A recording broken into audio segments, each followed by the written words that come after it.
Bienvenue sur la radio du Lotus. Avec Caroline et Michael. Bienvenue sur la radio du Lotus. Avec Caroline et Michael.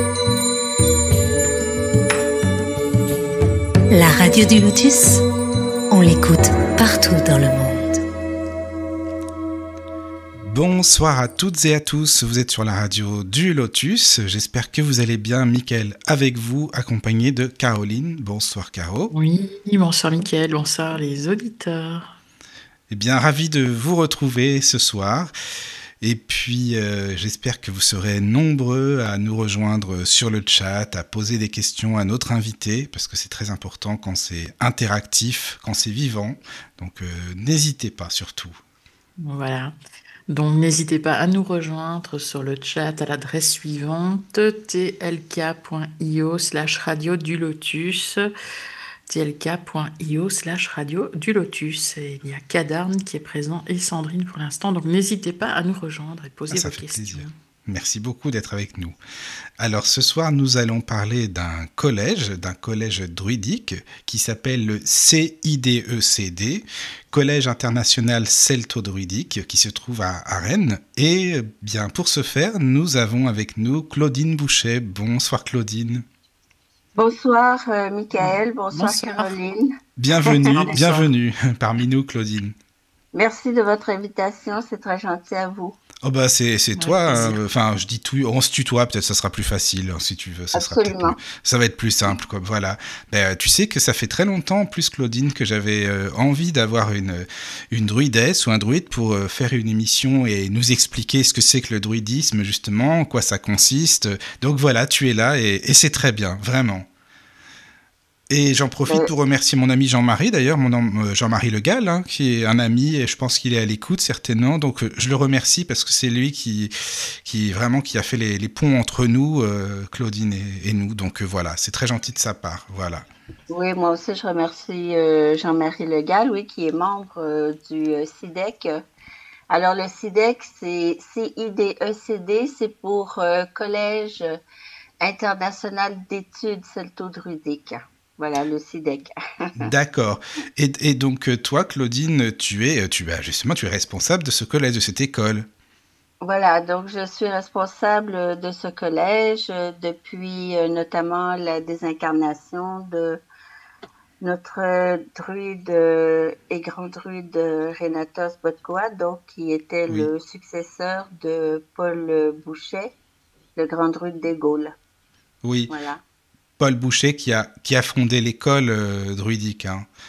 Alors, Paul Bouchet avait fondé donc le collège druidique des Gaules en 1943 avec Phileas Lebègue. Donc, il avait co-créé en fait le collège druidique avec Phileas Lebègue. Et donc, ça, c'était en 1943, donc c'était pendant l'occupation allemande. Donc, c'était à ce moment-là un collège druidique clandestin. Forcément. Oui. Et alors, on va quand même prononcer des noms de druides, parce que c'est sympa pour les auditeurs aussi, c'est original, c'est très important. Et donc, Paul Bouchet, lui, son nom de druide, c'était Bodcoad, voilà, le bouquet d'arbres, c'est ça. Voilà, c'était le grand druide Bod Coad, Bod B-O-D, et plus loin Coad, K-O-A-D, qui signifie en celte bouquet d'arbres, en effet. Et donc, il a créé, tu disais, ce collège, mais bon, évidemment, c'était pas à cette période-là, c'était pas non plus très très facile, donc forcément, voilà, c'était. Non, il a co-créé avec Phileas Lebègue. Oui. Phileas Lebègue qui était quand même. C'était une personnalité quand même assez connue parce que c'est un grand écrivain également. Oui. Il parlait 8 langues, il écrivait dans 8 langues et aussi il a été maire de la ville de Neuville-Vaux, voilà, qui n'est pas tellement loin de Beauvais. D'accord, oui. Et alors, donc, l'école druidique, par contre, c'est une école qui s'ancre plutôt dans une lignée gauloise, indépendante. Hein. C'est pas une école où on parle breton, etc. Ça n'a rien à voir, hein, juste pour expliquer. Non, Hein. voilà. Donc, en fait, Paul Boucher, lorsqu'il s'intéressait au druidisme, il aurait bien aimé rentrer chez les druides bretons, sauf que Paul Boucher, il était né à Dunkerque, Oui, donc il était dunkerquois. Et à cette époque-là, évidemment, il fallait être breton pour pouvoir rentrer au collège des druides oui, bretons. oui, forcément. Bon, maintenant, je pense que le collège a ouvert un petit peu plus les portes, mais bon, à cette époque-là, c'était pas possible. Donc, quand Paul Boucher a créé justement avec Phileas Lebègue le collège des druidiques des Gaules, c'était pour permettre à tous les autres Français qui n'étaient pas bretons de pouvoir apprendre le druidisme, voilà, et de suivre cette lignée-là. Oui, c'est bien une ouverture d'esprit pour que ce soit accessible à tous, quoi, tout simplement. Hein. Voilà. Maintenant, il faut savoir que la filiation, la famille Bouchet, B-O-U-C-H-E-T, donc la famille qui nous concerne, Oui. donc parce que Bodcoad, c'est le nom de Bouchet, Bodcoad, qui signifie bouquet d'arbres, et que cette famille de Bouchet vient de Savoie, voilà. Oui. Et donc, c'est pour cette raison notamment que Paul Boucher, il évoquait une ascendance remontant au XIIe siècle. Ah oui, c'est pas d'aujourd'hui, hein, ça c'est sûr, quoi. Non, non, Oui. voilà. Oui, la lignée Boucher, c'était Jean Boucher, je crois, 1476 ou quelque chose comme ça. Oui, il y avait Jean Boucher, exactement. Oui, il y avait Émile Boucher, père de Paul, historien aussi. Oui, alors Jean Boucher, pour faire une petite parenthèse à son sujet, donc il était procureur du roi sous François Ier. Il était procureur du roi à Poitiers sous François Ier, et donc c'est notre ancêtre qui a connu notamment Rabelais. D'accord. Et donc, il faisait un anagramme de son nom parce qu'à l'époque, Jean, ça s'écrivait Jehan, J-E-H-A-N, Jehan Boucher, et son anagramme, c'était A bien touché. D'accord. Et il n'y avait pas Louis Ouais. Boucher aussi, qui était médecin de Napoléon III, non? Oui, il y a eu ça aussi dans ceux qui ont descendu par la suite, effectivement. Ah, ça fait du monde, Oui. hein. C'est bien. Voilà. Oui, c'est Oui, une oui. lignée intéressante Mais et oui. c'est pour ça que je parle de la filiation Bodcoad. Oui, non, Donc, c'est pour ça. de cette ascendance remontant au XIIe siècle, donc, on ne se dit pas néo-druidique dans notre filiation Bodcoad.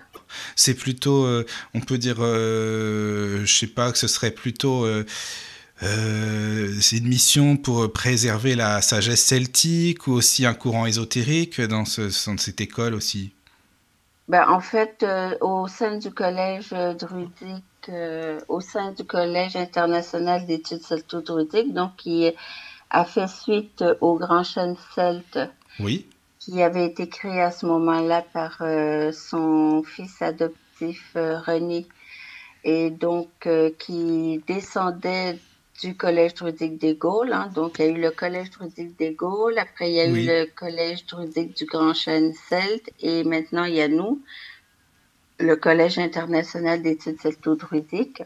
Oui. Donc, si vous voulez, c'est dans l'ordre que ça s'est passé. Donc, je ne sais pas si ça répond à votre question. Ah oui, mais très là où bien. je voulais en venir, Non, mais oui, bien sûr, oui. Mais toi, qu'est-ce que tu répondrais aux critiques, enfin, des critiques qui diraient que, bah voilà, il n'y a pas de filiation antique par rapport aux druides, tu vois, voilà. Alors, nous avons une filiation, mais elle est familiale. Voilà, c'est familial. Voilà, c'est voilà. ça. Notre filiation, c'est aussi une filiation, donc c'est aussi familial. Oui, Voilà. oui. D'accord. C'est pour ça qu'on associe bien souvent notre collège aussi à une partie de l'histoire de France, puisqu'on a eu également des historiens et dans notre famille, dont justement ce procureur de Poitiers à l'époque de François Ier, donc qui a écrit notamment les Annales d'Aquitaine en Oui, 1537, bon, etc., qui est toujours, ce sont toujours des documents, des livres qu'on peut trouver à la Bibliothèque nationale de France. oui, oui, ils sont toujours là, Voilà. on peut toujours les Ensuite, trouver. Oui, il y a eu l'historien, donc le père, pardon, de Paul Bouchet, Émile Bouchet, donc qui était historien dunkerquois. oui, Et donc, lui, il était historien, donc on peut dire un peu local, parce qu'il était né avec un handicap à sa naissance. Et donc, c'est ce qui fait qu'il a écrit beaucoup sur l'histoire de France. oui. Donc, dans les années 1870, par là. Et il a écrit aussi un livre très important qui s'appelle Le Tsar Pierre le Grand Ah de oui, Russie de 1717, parce qu'il était venu donc à Dunkerque à ce moment-là pour venir à Versailles rencontrer Louis XIV Oui, et tout voilà, ça. le roi, oui, forcément. Et donc ça, Oui. c'est un mémoire qu'il a écrit, qu'il avait remis en 1901, donc lors de la venue du tsar de Russie à cette époque-là, en 1901. Et le tsar de Russie l'avait décoré chevalier de l'ordre public. Bon, enfin, il avait reçu des honneurs de par le tsar de l'époque. Oui, oui, oui. Donc voilà, c'est vraiment, ça remonte quand même, hein, c'est pas d'aujourd'hui. Voilà. Voilà. Non, j'allais dire pour sa part, Paul Bouchet a écrit plusieurs ouvrages, Ah oui, notamment Le mystère de Perrières-les-Chênes, qui fut lauréat de l'Académie française au mois d'octobre 1958, et pour lequel il a reçu le prix Monthyon. ah oui, oui. Donc, Il y a pas mal. ça, Mais il a écrit beaucoup de j'appréciais livres, parce hein, que Paul Boucher quand même. Il a écrit pas mal de livres. ce livre-là a conduit beaucoup de personnes vers nous. Et D'accord. donc, c'est un livre pour lequel j'ai fait plusieurs rééditions, Oui, notamment en 2018, parce que de 1958 à 2018, nous avons célébré les 60 ans de ce livre. Et donc, en 2023, nous avons célébré le bicentenaire de l'oncle Louis. Donc, l'oncle Louis qui est le personnage principal de ce livre, Le mystère de Perrières-les-Chênes. oui. Et également en 2024, nous avons fait la célébration de l'épouse de Paul Bouchet, donc notre grande druidesse Luciana Ah Botcoade. oui, Luciana Boitkoa, oui, ouais, j'avais lu Voilà, aussi, oui. nous Oui, avons oui, oui, célébré oui. les 40 ans donc, Hmm. de cette grande druidesse Oui, en oui. 2024. Voilà. Mhm. Ah oui, ça c'est bien, c'est important aussi de le faire aussi. Donc, il y a Mais souvent des événements au sein de notre collège, des célébrations, en plus des cérémonies druidiques, oui. tout ça. Ah ben on va en parler après, t'inquiète pas que là on va... tu as raison Claudine de le dire. Mais tu sais en fait j'ai lu, il paraît que enfin Paul Bouchet qui était scorpion ascendant en Lion si je dis pas de bêtises, et il paraît qu'il avait un très très grand magnétisme, qu'il était obstiné quand il voulait quelque chose, vraiment il mettait tout pour l'avoir quoi. Ah oui, alors c'est un homme qui était très entêté lorsqu'il Oui, voulait trouver quelque chose dans ses recherches radiesthésiques notamment, mais c'était un très grand radiesthésiste, Paul oui, oui. Boucher. Et c'est lui qui, le premier, a dressé les cartes de courant tellurique dès 1947. Il Hmm. a commencé à dresser des cartes sur l'existence des courants telluriques. Et ça, c'est le tellurisme, c'est une très grande partie de sa vie. Oui, Et c'est lui aussi, Paul Bouchet, qui est le premier à révéler les cotations mathématiques de la croix celtique initiatique, telles que nous, on l'enseigne à le tracé régulateur, tout ça, que l'on oui. va retrouver aussi dans les cathédrales, etc. Et donc, oui, Paul Boucher, il a été pionnier. En fait, il a été un très grand rénovateur du celtisme et du druidisme, hein, de la partie gauloise. On connaissait beaucoup plus de choses sur le druidisme et le celtisme d'Irlande, par exemple, ou de la Grande-Bretagne, ou de Mhm. l'Écosse, mais très peu sur les Gaulois, en fait. Ah oui, Et le livre déclencheur de tout ça, ça a vraiment été le livre paru dans la grande collection des livres noirs qui s'appelait autrefois Les énigmes de l'univers chez Robert Laffont. Et donc le livre s'appelait Les druides, sciences et philosophie, qui est paru en 1976. oui, Et en 1976, ce livre-là s'était vendu à plus de 100 000 exemplaires, donc ça a été vraiment un best-seller de l'époque. d'accord. Mais il faut savoir que ce livre qui était écrit donc par Paul et René Boucher en 1976, Paul avait déjà écrit un livre qui s'appelait La science et la philosophie des druides, Oui, paru en 1968. Euh, L'éditeur, c'était Les Amitiés par le livre à cette d'accord. époque-là. Mais est-ce on peut plus les trouver ces livres-là ou sinon maintenant Ben, ils il y sont en a épuisés? d'occasion, il Ouais, y c'est en a ça. d'occasion qu'on peut trouver. Ben, j'en ai vu, mais Faut ils sont à savoir, un prix, ils sont très chers quoi d'occasion. C'est vrai que oui, oui, voilà oui. quoi. Alors Mm, oui, il faut faire attention de ne pas se faire avoir parce qu'il y en a qui mm. exagèrent. Ben, c'est ça quoi. Voilà, donc il C'est faut ça. mieux me consulter parce que des fois je peux faire pour un certain livre qui ne sont plus réédités, je peux Mm. faire des éditions sur mesure ou Ah ça c'est bien, ça c'est très bien de les faire voilà, ou éditer quand on peut. parfois voilà, même envoyer un PDF exceptionnellement. Donc Mhm. oui, faut pas payer des prix Mais c'est ça quoi, c'est exorbitants. ça. Il y a Mhm. des gens qui abusent, quoi. Faut faire attention. Oui. Mais alors c'est énorme parce que j'ai vu que Paul Boucher, il a publié 362 numéros dans la revue Druidique. C'est fou quand même, c'est énorme. Bah, c'est une revue qu'il avait fondée dans cette école, ce que j'en ai lu. En fait, il avait fondé une revue. Enfin, Ah dites-moi, bah hein, oui, parce que oui, parce que Paul Boucher, il s'intéressait aussi à la météo. oui, oui, oui. Ah, bah, il s'intéressait à tellement de Voilà. sujets. Oui, c'est ça, voilà. Ouais. Voilà, donc parce qu'en fait, pour Paul Boucher, la météo est liée au tellurisme de la Terre. Oui, ce qui va, c'est Alors que normal au nous, final. dans notre monde moderne, on va envoyer des satellites dans l'espace pour étudier les cyclones, ces choses-là. Hmm. Alors que Paul Boucher, lui, disait que par rapport à la tradition druidique, que la météo, ça s'étudie sous terre. Ça Oui. commence par le tellurisme. Hmm, hmm, Voilà. hmm. Oui. Et donc, lui, c'est pour ça qu'il disait le temps se prépare sous terre et se réalise en l'espace. Eh Voilà. oui. Et pour lui, le fait d'envoyer des satellites ou des choses comme ça, c'était pas la meilleure façon de C'est faire de vrai la qu'il y a mieux. météo. Faut dire. Oui, non, mais je comprends ce que tu veux Et dire. donc, lui, donc Oui. c'est pour ça qu'il avait fait ses bulletins, ses revues, effectivement, pour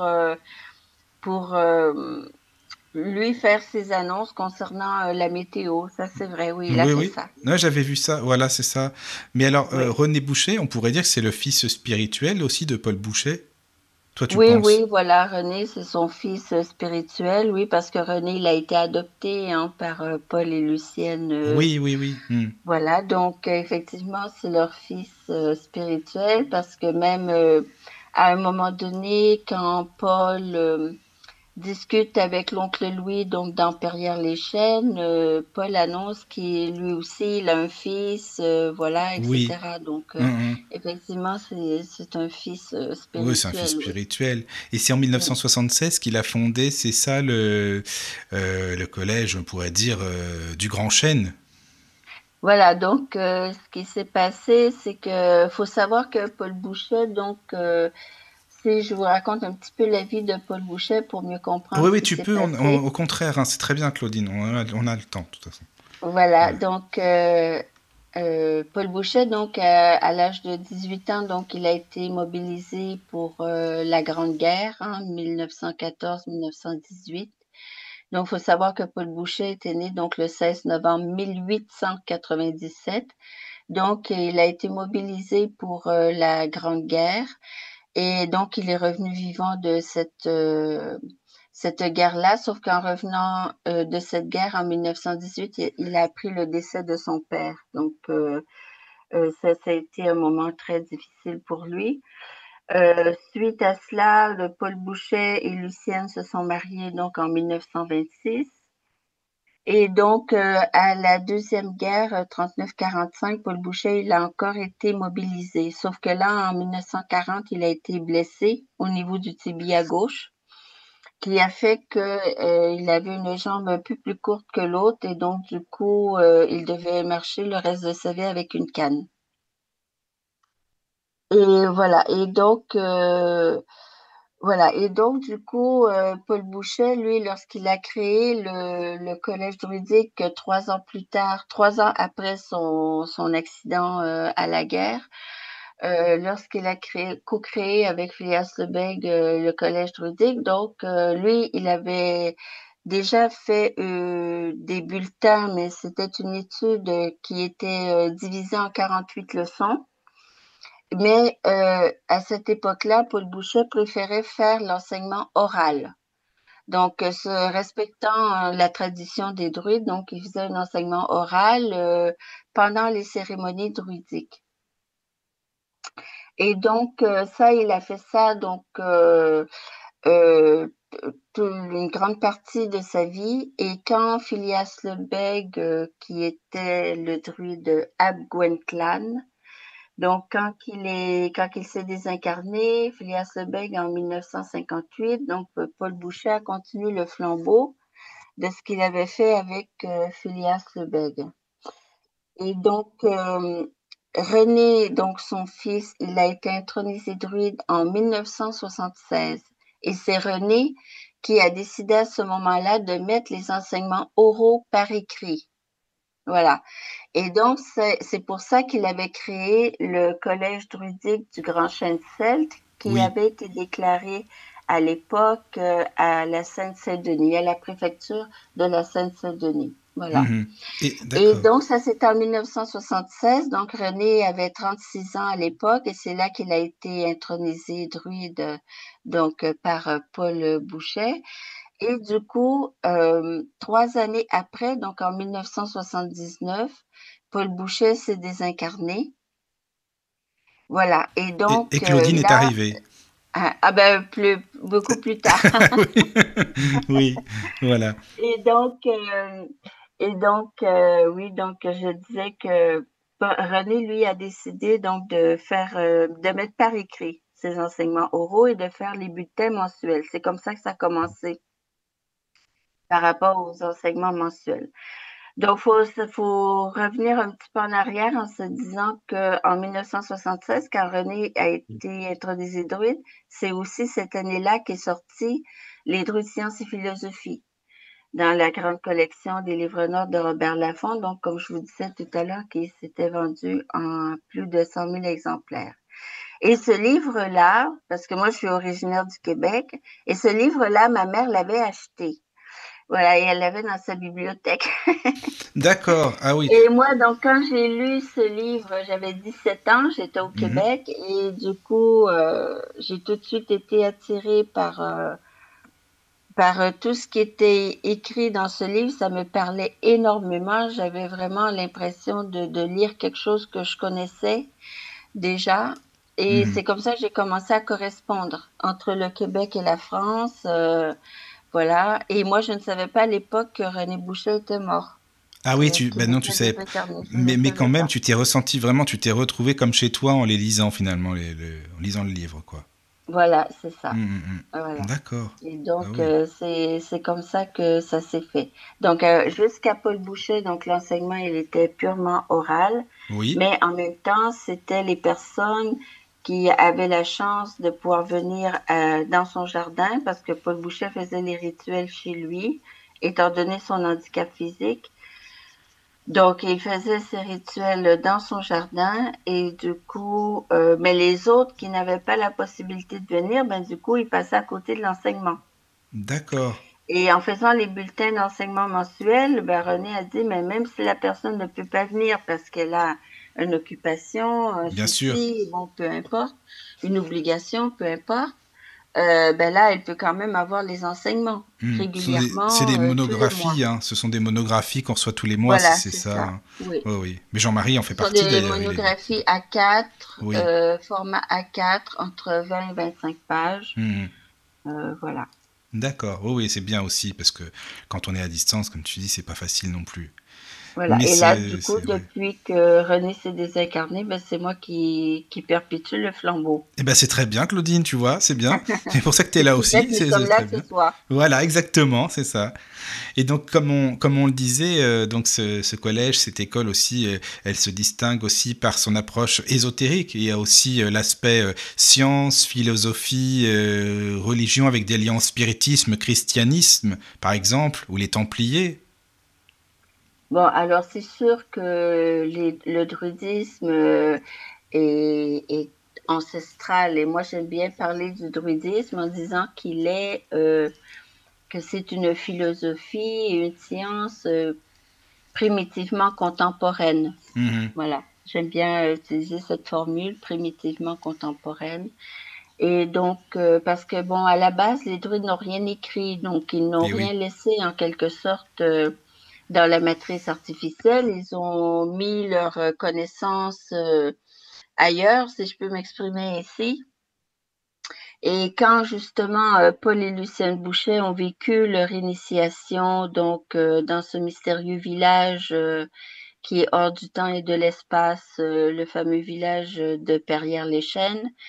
Donc, ils ont ramené de cet ailleurs des connaissances druidiques, notamment les cotations sur la croix celtique initiatique, sur le tellurisme, la divination par les nombres, etc., etc.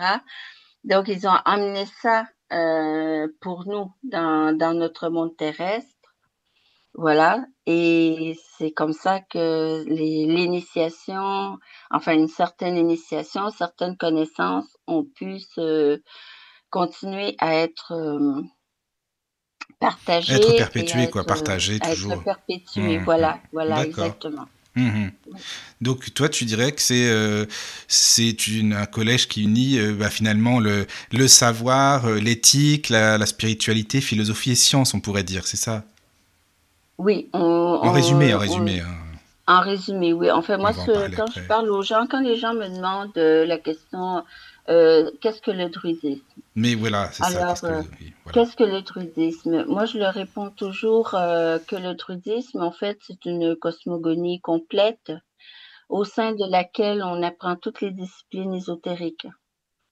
Donc, on va apprendre, par exemple, les triades bardiques qui sont très représentatives de la philosophie druidique, en tout cas Oui. qui donnent une ligne de conduite, si je Mhm. peux m'exprimer ainsi. Il y a combien 81 triades? Oui, donc Paul Boucher a classé les triades en 81 triades parce qu'il en a fait 9 groupes de 9. Oui, voilà. Mhm. Voilà, donc c'est comme ça qu'il les a classés. Mhm. Donc voilà, il y a les triades bardiques, comme je le disais, qui sont en quelque sorte la philosophie des druides. Il y a, on va étudier le tellurisme, on va étudier les mégalithes, pourquoi Oui. est-ce que les ancêtres ont implanté les mégalithes sur le rayonnement tellurique, Mhm. pourquoi. Donc, on sait maintenant qu'il y a des valeurs curatives, thérapeutiques, tout ça, mais pas que. Et donc, on va étudier aussi l'astrologie cyclique. Oui. On va étudier aussi, bon, évidemment, il y a eu quelques découvertes concernant le monde celtique, notamment la princesse de Vix, Oui. le prince de Lavaux, bon, etc.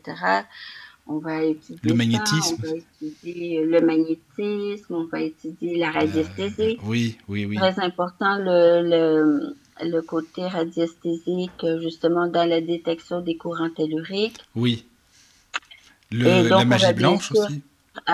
on va bien sûr apprendre la croix celtique initiatique, Oui, à d'accord. savoir son côté exotérique et son côté ésotérique, hein. Il y a un côté extérieur et il y a un côté intérieur à la croix. Mhm. Donc, et en fait, c'est un pentacle et ça nous sert aussi de filtre et donc pour se préserver des esprits involués du bas astral, tout Mhm. ça. Donc, voilà, donc c'est tout ça. On apprend plein, plein de choses. Et donc, la première année, donc nous, la façon qu'on fonctionne, c'est que du coup, René et moi, lorsque René était vivant, donc nous avons beaucoup développé l'enseignement au niveau des bulletins, qui fait qu'aujourd'hui, nous avons 81 bulletins d'enseignement.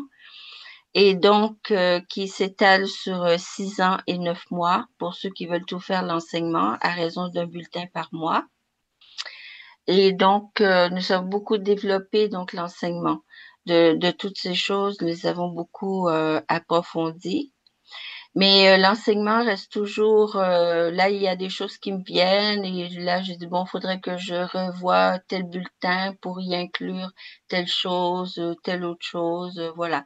Donc, c'est quelque chose qui est toujours vivant. Hein. L'enseignement, c'est quelque chose qui est toujours vivant, qui est toujours ajustable et voilà.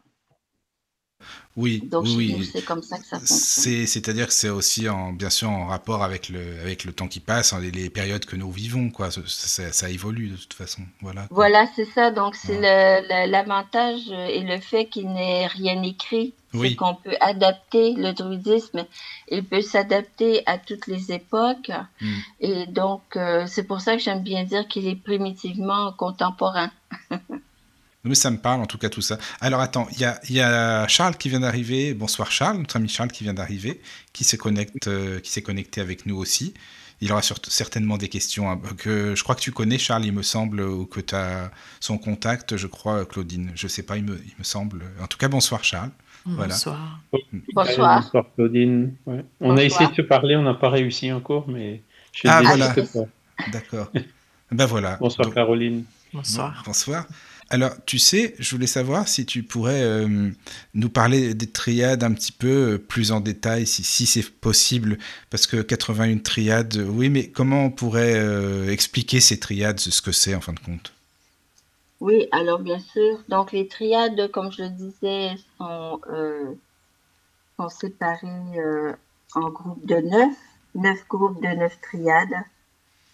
Et dans la trilogie culte que j'ai écrit, le tome 1 est consacré aux bardes. Oui, Ça s'appelle Les Druides, tome 1, les bardes. d'accord.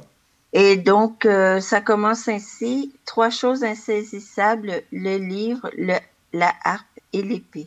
Oui, Voilà. c'est symbolique, Donc, quoi. donc les triades, en fait, ben, ça vient de 3, hein, du nombre 3. Donc, c'est un moyen mnémotechnique de se rappeler un certain enseignement pour faciliter aussi la compréhension. Oui, Donc, alors, concernant les 9 groupes, donc, il y a un premier groupe qui est dédié donc à Dieu, à nous qu'on appelle l'incréé, hein. Voilà, l'incréé. oui, créé. C'est créé. Ensuite, donc, vous avez ça, c'est les 9 premières triades. Ensuite, les 9 autres triades, c'est la création. Oui, Donc là, on va y parler beaucoup de l'aquaceltique initiatique. oui, Voilà. Ensuite, ça va être les triades consacrées à l'évolution. d'accord. Voilà. Ensuite, au Gwenwed. Le Gwenwed qui est le monde de la lumière blanche, hein, le monde spirituel. Voilà. Donc, ensuite, les 9 suivantes, donc il y a la personnalité. Là, il y a la personnalité humaine qu'on doit faire évoluer en personnalité spirituelle. Ensuite, les 9 autres triades qui est consacrée à la lutte contre le mal. Et ensuite, 9 autres triades qui est consacrée à la mort, à la désincarnation. Et enfin, il y a les 9 dernières triades consacrées à la plénitude. Donc, je vais comme ça, une triade au hasard. Alors, une triade au hasard. Par exemple, je prends la triade 27. Oui, Elle dit « Il est 3 dons que l'infinie bonté divine fait à tout être vivant. Ce sont la plénitude de sa descendance propre, la conscience de soi, la distinction particulière de son âme d'avec les autres. C'est ainsi que par ces 3 dons, chaque être différent des autres possède sa personnalité. » d'accord. Voilà. Et toutes Donc ça, ces c'est un triades sont exemple. mémorisées par les élèves, en fin de compte, c'est ça? On peut les réciter ensuite? Comment ça se fait méditer aussi?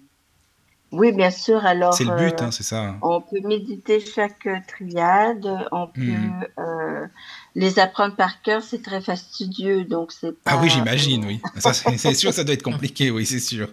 Oui, oui, oui, oui. Voilà, Ben donc oui. je vais vous en lire une autre que j'aime beaucoup, c'est la triade numéro 3. Oui.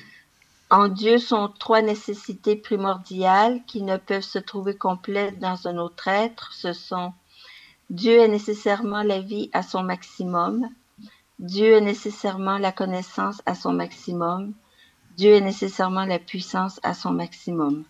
Voilà. D'accord. Et là, moi, dans le tome 1 sur les bardes, j'explique, parce qu'il y a trois niveaux d'interprétation et de compréhension de chaque triade. Mhm. Hein, il y a un monde spirituel, un monde psychique et un monde physique. Oui. Donc, il y a trois niveaux de compréhension pour chacune des triades. Donc, voilà, donc de lire comme ça, c'est quelque chose qui mérite d'être étudié, quoi. Oui, voilà, c'est ça. C'est pas que lire, hein, je comprends bien, oui. Mais ça Voilà, donc permet. vous Alors, pouvez. qu'est-ce que tu peux. C'est quoi la Wen? Alors, la Wen, ben, c'est tout simplement ce qui fait de nous notre génie celtique, c'est notre inspiration, D'accord, donc les la triades, Wen. ça permet de se connecter à la Wen. On peut se connecter en fin de compte, c'est ça? Oui, oui, ben c'est ça. C'est-à-dire que le druidisme étant occidental, si je peux m'exprimer ici, Oui, oui. et que nous sommes nés donc en Occident, et ça c'est particulier à la philosophie druidique, Mhm. en tout cas tel que nous on l'entend, c'est que c'est le tellurisme sous nos pieds qui façonne nos âmes. Oui. Voilà. Parce que si on parle, par exemple, on parle souvent du cosmos, on parle souvent de l'énergie cosmique, etc. Donc, c'est vrai, mais il ne faut Mhm. pas oublier que le cosmos, il est loin de nous, Et à oui, quelque part, bien sûr. hein. Mhm. Alors que le tellurisme, il est sous nos pieds. Là, je parle du tellurisme, je parle pas de ce que les géobiologues parlent comme des courants Atman ou Non, c'est Curie, tout différent, ça. oui. Mhm. Ça c'est des courants qui sont superficiels euh, au niveau terrestre. Donc moi, quand je parle de tellurisme, dans notre filiation, lorsqu'on parle de tellurisme, c'est on va dire à partir de 10 mètres dans le sol. D'accord, Voilà. d'accord. Et Oui, donc, oui. c'est les courants telluriques. Donc, quand les gens me demandent la question, qu'est-ce que les courants telluriques? Alors, les courants telluriques, ben, c'est comparable au système nerveux de la Terre. Mhm. Voilà. Et du coup, lorsqu'on capte ces courants telluriques-là, lorsqu'on est en phase avec ces courants telluriques, c'est un peu comme si nous étions en connexion avec l'âme de la Terre. D'accord, oui, oui, Hein, non, je parce que comprends, oui. nous, la Terre, c'est notre mère, hein, Et c'est oui, un forcément, la être fameuse vivant. Terre, oui. C'est notre terre-mère, Mhm. ME accent grave RE, mais c'est aussi, il faut pas oublier que il y a des courants aussi, des courants marins dans les Mhm. océans, hein, il y a des courants marins. Et ces courants-là, ce sont aussi des courants d'énergie. Et lorsqu'ils percutent la côte, faut pas s'imaginer que bon, le courant est intercepté, c'est bon, il y en a plus. Non, c'est justement que ça continue en courant tellurique dans la Terre. Mhm. Il n'y a Même pas si, oui, d'interruption. même si on le voit pas, en tout cas, il est toujours là, le courant. Voilà, non, mais il est détectable, il est Mhm. perceptible. Ce sont des courants qui sont perceptibles par la psyché de l'être humain. Ah oui, voilà. Et pourquoi est-ce que nous, êtres humains, nous pouvons capter ces courants telluriques-là? C'est parce que nous avons dans la glande pinéale des cristaux d'apatite Mhm. qui sont sensibles à l'électromagnétisme. Et ce sont ces cristaux d'apatite qui sont entourés hein, d'une microcirculation, oui, qui sont alimentés en quelque sorte et qui fait qu'on peut devenir clairvoyant, qu'on peut devenir Mhm. médium, qu'on peut devenir clairaudient, enfin développer de façon générale les clairsens. Oui. Hein.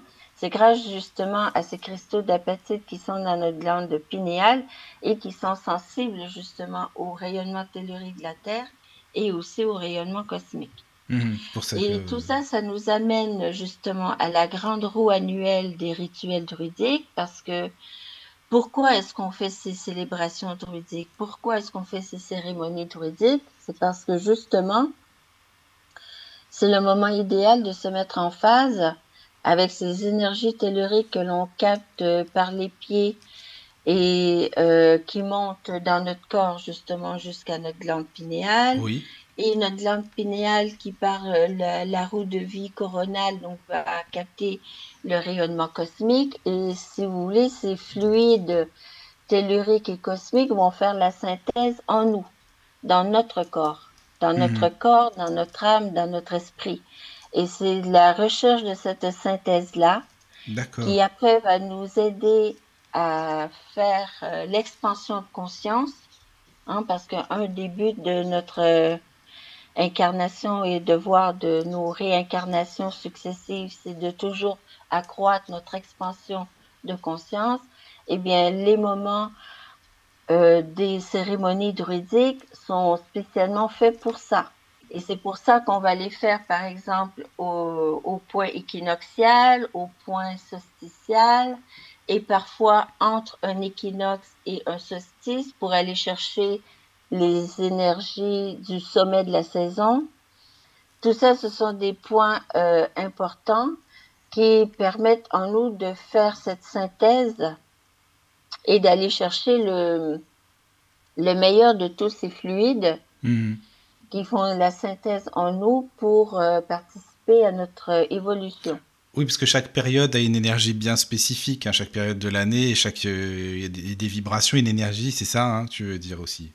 Voilà, c'est ça. C'est de se mettre en phase avec ces vibrations, avec ces énergies et de... Voilà. D'accord. Eh ben écoute, tu sais quoi, on va faire une petite pause musicale, parce que tu sais, comme c'est radio, et radio c'est musique aussi, donc on fait une petite pause musicale pour parler de la roue, justement, de l'année, et on revient juste après. Ça va pour vous? C'est bon? On y va? Oui, pas de souci. À tout de suite. À tout de suite.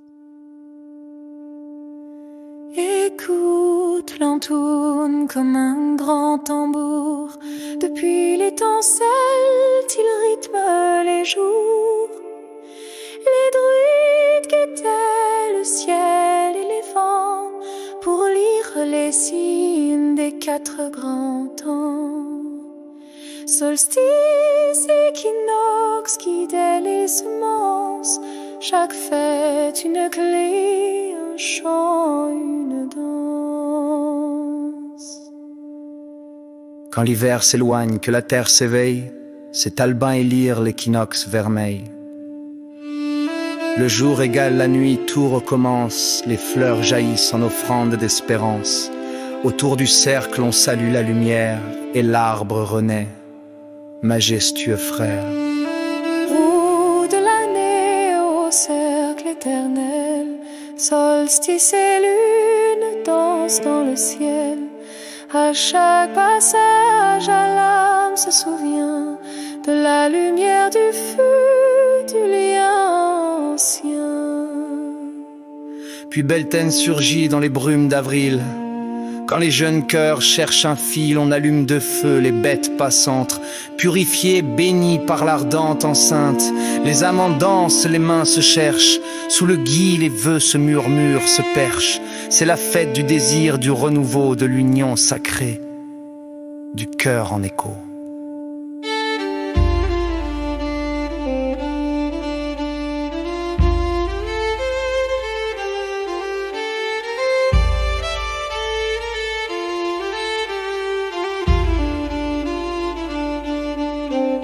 C'est le sommet de l'astre de feu.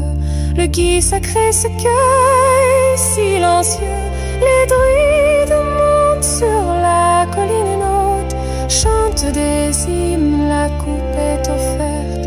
Le chêne parle au vent du destin, et le peuple s'unit, les mains dans les mains. L'Unyazat s'approche, moisson doute sacrée, célébrant Luc, dieu des arts et des épées. On coupe le blé, on partage le pain, chacun remercie la terre, son soutien.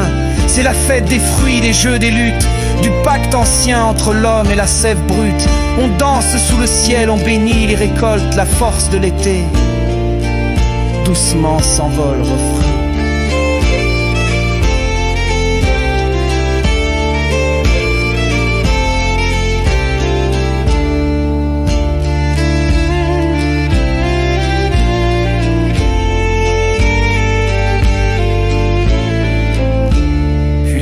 l'équinoxe d'automne fait silence. Alban Elfed, l'heure de la balance. Le jour et la nuit de nouveau s'égalisent, mais le vent souffle, les ombres s'organisent. C'est le temps du recul, de la réflexion, on récolte l'âme comme les moissons. Les druides chantent à la lumière intérieure et préparent l'hiver avec ferveur.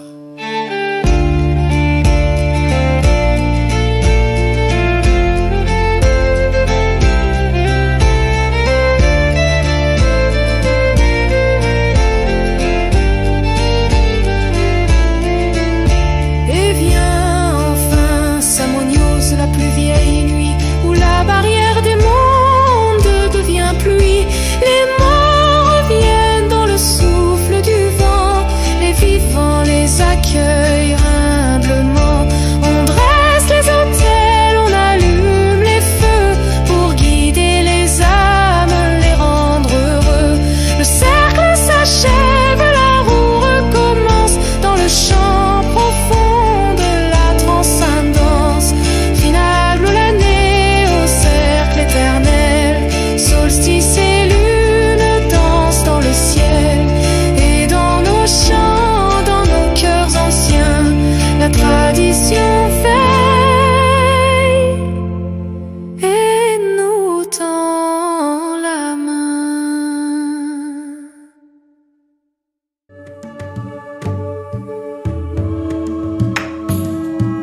Bienvenue sur la radio du Lotus avec Caroline et Michael. La radio du Lotus, on l'écoute partout dans le monde.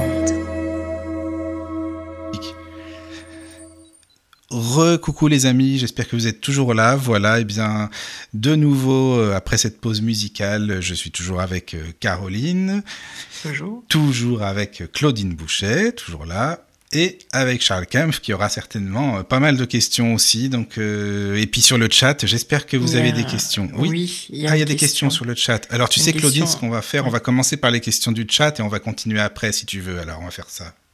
D'accord. Donc il y a une question pour l'instant de Nadia. Donc bonsoir Nadia. Bonsoir. Alors elle demande combien y a-t-il de façons de faire le druidisme en France? Je connais l'obode, mais il y a une différence avec ce que vous faites? Y a-t-il une différence avec ce que vous faites? Alors oui, donc faut savoir, il y a différentes façons, oui, d'apprendre le druidisme en France.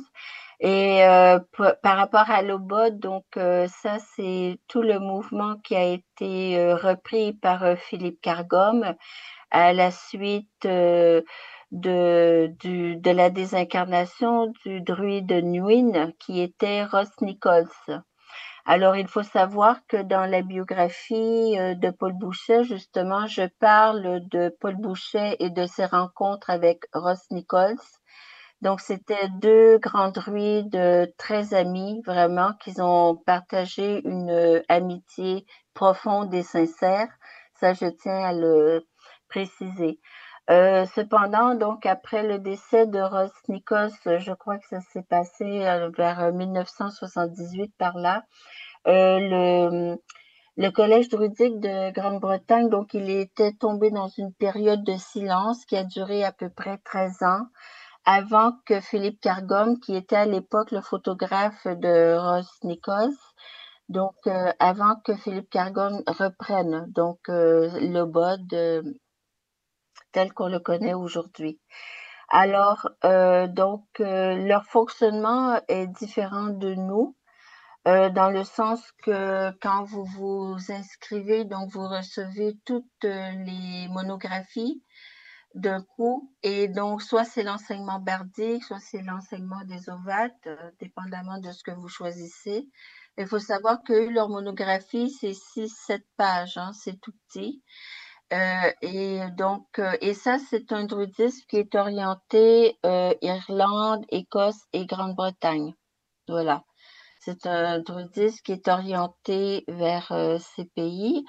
Et aussi, donc, faut savoir que Philippe Cargom, il était donc psychothérapeute de formation, à ma connaissance. Et donc, il y a, le druidisme est un peu empreint de cette psychothérapie. Alors que nous, si vous voulez, au niveau du SIDEC, donc nous, c'est un enseignement qui est vraiment, comme je l'ai dit tout à l'heure, Paul Bouchat est un grand rénovateur du druidisme gaulois, si je peux me permettre de dire ça comme ça. Et donc, nous, c'est surtout axé sur la Gaule, quoi, Oui, c'est encore voilà. différent. Oui, oui. Voilà, c'est Hmm. ça. Et donc, si vous voulez, l'obode, pour nous, il y a un côté druidique un peu plus technique que nous, on va pas avoir forcément. Nous, on va être plus du côté de la spiritualité, de la philosophie, voilà. Donc, on essaie toujours d'aller voir les choses assez en profondeur. Voilà. Voilà ce que je peux dire sur les deux mouvements. Merci pour Nadia, merci Nadia pour ta question. N'hésitez pas, hein, s'il y en a d'autres, avec plaisir, vraiment. Je voulais juste, tu sais Claudine, si tu peux nous expliquer rapidement, parce qu'on a parlé des solstices, des équinoxes, mais qu'est-ce qui correspond exactement? Il y a 8 fêtes, c'est ça, hein? Alors, il y a 8 8 célébrations, célébrations, oui. célébrations ou cérémonies Oui, oui, druidiques, oui. comme vous le voulez. Hmm. Donc, effectivement, donc il y a les 4 principales, donc aux équinoxes, aux solstices. Et comme je le disais tout à l'heure, il y en a toujours une autre entre un solstice et un équinoxe, ou un équinoxe et un solstice. Et donc, c'est pour aller chercher les énergies du sommet de la saison. Oui. Donc, c'est habituellement entre 41 et 45 jours après le solstice ou après l'équinoxe. Mhm. Donc, évidemment, oui, je disais, il y a différents noms qu'on peut donner aux rituels druidiques, dépendamment, donc, justement, si on a des origines irlandaises ou donc les nominations peuvent varier un petit peu. Donc, par exemple, le solstice d'hiver, donc que certains vont appeler la Modranek qui signifie la nuit la plus longue, parce qu'effectivement, le jour du solstice d'hiver, c'est la nuit la plus longue de l'année. Mhm. Donc, il y en a qui vont appeler le solstice d'hiver Modranek, d'autres qui vont D'accord. l'appeler Alban Arthur. Ouais, moi je connaissais celui-ci, oui, voilà. Ça. Voilà, donc voilà. Donc, c'est une appellation. Ensuite, il va y avoir l'équinoxe de printemps, qu'on va appeler Alban Elir, Oui. également. Ensuite, il y a l'équinoxe d'été, celui qu'on a eu ce week-end. Donc, le solstice d'été, pardon. Le solstice d'été qu'on appelle Alban Hélène. Mhm. Et ensuite, on va avoir l'équinoxe d'automne qu'on va appeler Alban Helvède. D'accord. Voilà. D'accord. Et donc, entre ces cérémonies, donc entre le solstice d'hiver et l'équinoxe de printemps, il y a ce qu'on appelle Imbolc. Donc, nous, on va appeler Génivelaise, qui est le nom breton pour la grande naissance, voire la grande renaissance. Voilà. Ensuite, entre l'équinoxe de printemps et le solstice d'été, il y a la cérémonie de Beltane, que nous, on va appeler Skulltryglas, qui est en fait le rameau vert. Voilà.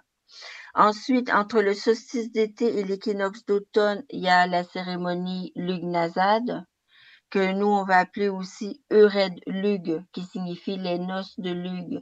C'est le mariage entre le ciel et la terre, et donc c'est la période des récoltes, de la moisson.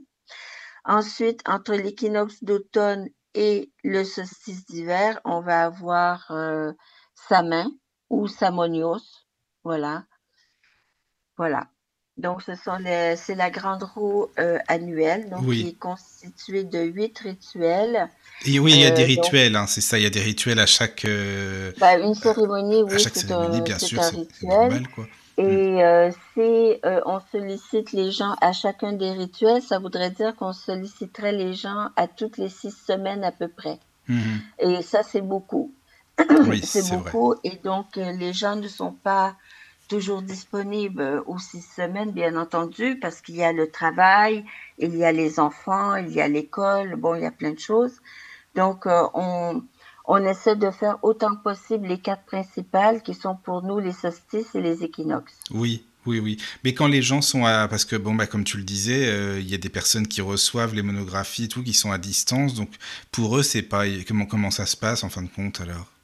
Parce que, voilà, on peut pas toujours Alors, être. ça, ce sont les membres. Oui, les membres, oui. Donc, par rapport aux gens qui deviennent membres du SIDEC, il faut savoir que nous avons 2 formules d'apprentissage parce que nous avons des membres qui sont sympathisants avec nos D'accord. idées, avec notre philosophie, avec ce que l'on fait, et donc, mais qui n'ont pas nécessairement le temps de venir aux rituels, aux célébrations, aux ateliers, aux conférences, etc. Et donc, mais qui veulent quand même recevoir l'enseignement mensuel. Donc ça, c'est une première formule d'apprentissage. La deuxième formule d'apprentissage que nous proposons au SIDEC, c'est pour les gens qui souhaitent un jour devenir soit barde, soit ovate, soit eubage, soit druide et druidesse, etc. Et donc, pour nous, ça va demander, par exemple, de faire un suivi au niveau des fiches de travaux pratiques, de faire un suivi comme ça, quoi. Donc ça, c'est une autre formule d'apprentissage. Oui, d'accord. Ouais, ouais, je comprends, Voilà. c'est bien aussi. Comme ça, Donc, et tout en le fait, monde. la personne qui souhaite devenir membre, elle choisit la formule d'apprentissage qui lui convient le mieux. Mhm. D'accord. Alors, j'aimerais préciser qu'au SIDEC, on est conscient, en fait, moi, je suis pas très consciente sur ce genre de situation que nous savons qu'il y a des gens qui vont dans d'autres écoles spirituelles, Mhm. comme les Rose-Croix, Ah oui, mais la ils reçoivent des monographies franc-maçonnerie, aussi, je bon, connais bien etc., aussi. qui Ouais. participent à d'autres écoles spirituelles. Moi, ce que j'aime bien dire, parce que je ne suis pas dans un état égotique de quoi que ce soit, Mhm. en tant que personne à la tête du SIDEC. Et donc, je suis là pour dire, pour transmettre, pour enseigner, et donc pour partager cet esprit de la tradition à ceux et celles qui veulent bien l'accueillir et l'approfondir. Et donc, qu'est-ce que je voulais dire? Donc, voilà. Donc, voilà, je voulais faire cette petite parenthèse. Non, mais Et t'as donc, raison. T'as raison. que l'enseignement que vous apprenez chez nous s'ajoute à celle que vous avez déjà. Voilà, c'est ça que je dis aux gens. Oui. Et après, dans votre fort intérieur, dans votre cœur et avec votre libre arbitre, comme je dis souvent, c'est à vous de voir. Qu'est-ce que vous ressentez? Qu'est-ce C'est qui important. résonne en vous? Voilà.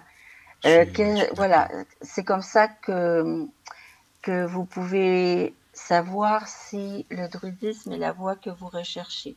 Oui, oui, Et c'est là, vrai. par exemple, je me permets de profiter de l'occasion pour vous annoncer, je vais faire donc une cérémonie un peu carte de visite, donc à la chapelle Saint-Oursal. Oui. Donc, c'est en Côte d'Iroise, en Bretagne. Et donc, je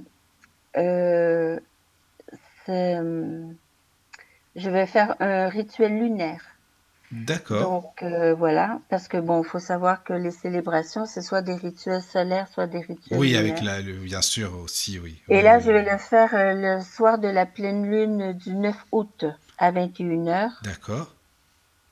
Et donc, là, j'ai choisi un rituel lunaire parce que les gens sont en vacances avec leurs enfants et tout, et Oui, je souhaite leur laisser tous leurs moments de vacances pendant la journée, bien tout sûr. ça. Et donc, je trouvais très opportun de faire plutôt un rituel lunaire Mais là, pour... ce rituel, ça va apporter quoi, par exemple? Voilà, concrètement. Bon, alors, comme je disais, là, ça va être Lugnazad ou Eured Lug, les noces de Lug, tout ça. Donc, ça permet aux gens qui ne connaissent pas ce que c'est une cérémonie druidique, qui n'ont jamais vécu l'événement, et qui viennent parce qu'ils sont à la recherche d'une spiritualité. Donc, ça leur permet déjà de pouvoir assister et de pouvoir vivre ce moment de célébration druidique De ressentir euh, ce qui se et passe, quoi. de sentir justement lorsqu'ils sont en phase avec le rayonnement tellurique, le rayonnement cosmique. Et aussi, il faut savoir que Donc, on est un groupe, donc on peut aussi se déposer dans la force du groupe. Et donc, c'est un moment unique, hein. Chaque cérémonie est un moment unique, hein. D'une cérémonie à l'autre. Ça fait plus de 40 ans que je fais ça et d'une cérémonie à l'autre, à chaque fois, c'est un moment unique. Et donc, ça permet justement à la personne d'avoir un senti ou d'avoir un ressenti ou d'avoir une résonance. Et là, elle le sait à ce moment-là si ça lui parle, si ça lui convient ou si ça ne lui convient pas. Bien sûr. Tu veux pas y aller, Caro, là-bas? Hein? Tu devrais essayer. Ben oui, voilà. Et donc, Il y a il y a une remarque. remarque Oui. d'Amandine. Oui.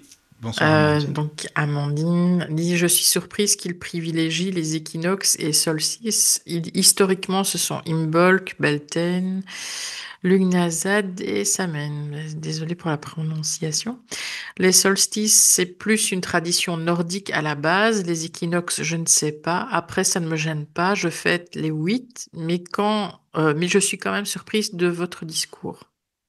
Ben, en fait, faut savoir que lorsqu'on parle des solstices et des équinoxes, on va parler d'un axe solsticial et d'un axe équinoxial. Et donc, si vous voulez, c'est la position de la Terre par rapport à son évolution et par rapport au Soleil. Donc, par exemple, comment je pourrais dire, à la Roche-Chauffée, par exemple, là où j'ai été intronisée druidesse, donc à la Roche-Chauffée à Essé. Donc, au solstice d'hiver, il y a des gens qui vont se lever à 4h, à 5h du matin pour venir voir le premier rayon du soleil entrer dans l'énorme mégalithe. Donc ça, ce sont des événements qui se vivent encore. Et donc, ce sont des événements vécus au moment des solstices et des équinoxes.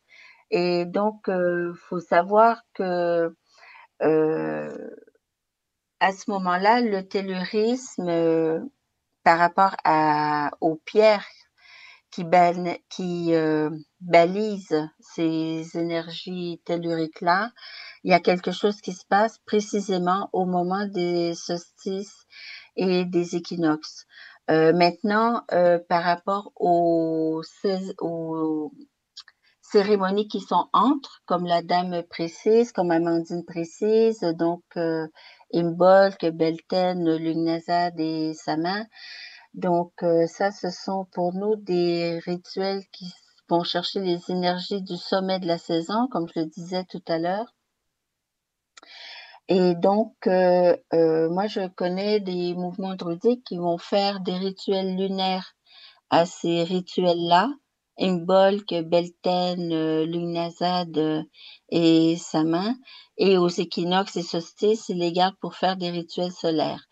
Maintenant, en ce qui concerne la tradition nordique, moi, je suis pas. Je trouve que ça, c'est réductif. En parlant de la tradition nordique, je me permets de m'exprimer ici. Parce que nous, on dit quelque chose de très important qui est général et qui veut bien dire ce qu'il veut dire. On va dire, par exemple, que l'initiation vient du nord, elle paraît à l'orient, elle brille au zénith, elle illumine l'Occident.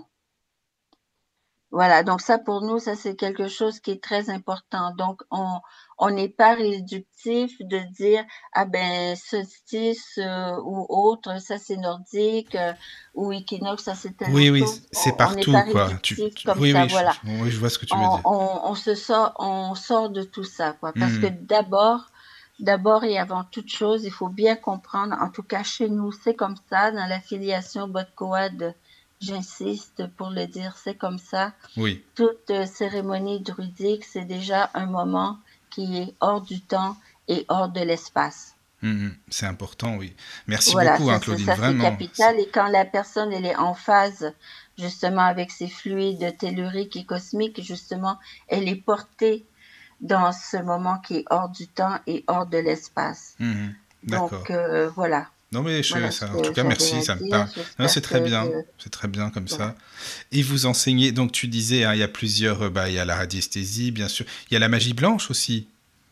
Ce qu'on appelle la magie blanche, c'était la protection aussi, protéger les lieux, se protéger soi-même, c'est ça, par Bah, exemple? alors, la magie blanche, déjà, c'est la magie que je peux dire qui est bien intentionnée, si Oui, oui, on bien veut. sûr, on est d'accord. Ah oui, oui, ça c'est sûr, on est d'accord. Voilà, donc, oui, oui, mais ça englobe beaucoup de choses. Nous, il y a un côté thérapeutique, un côté Hmm. guérison, Oui, il y a un côté de soulagement de la douleur, il y a un ça en côté fait partie de tout d'élévation ça aussi, oui. spirituelle, Hmm. voilà, de Oui, mettre oui, de la lumière là où il y en a peu ou là où il y en a pas.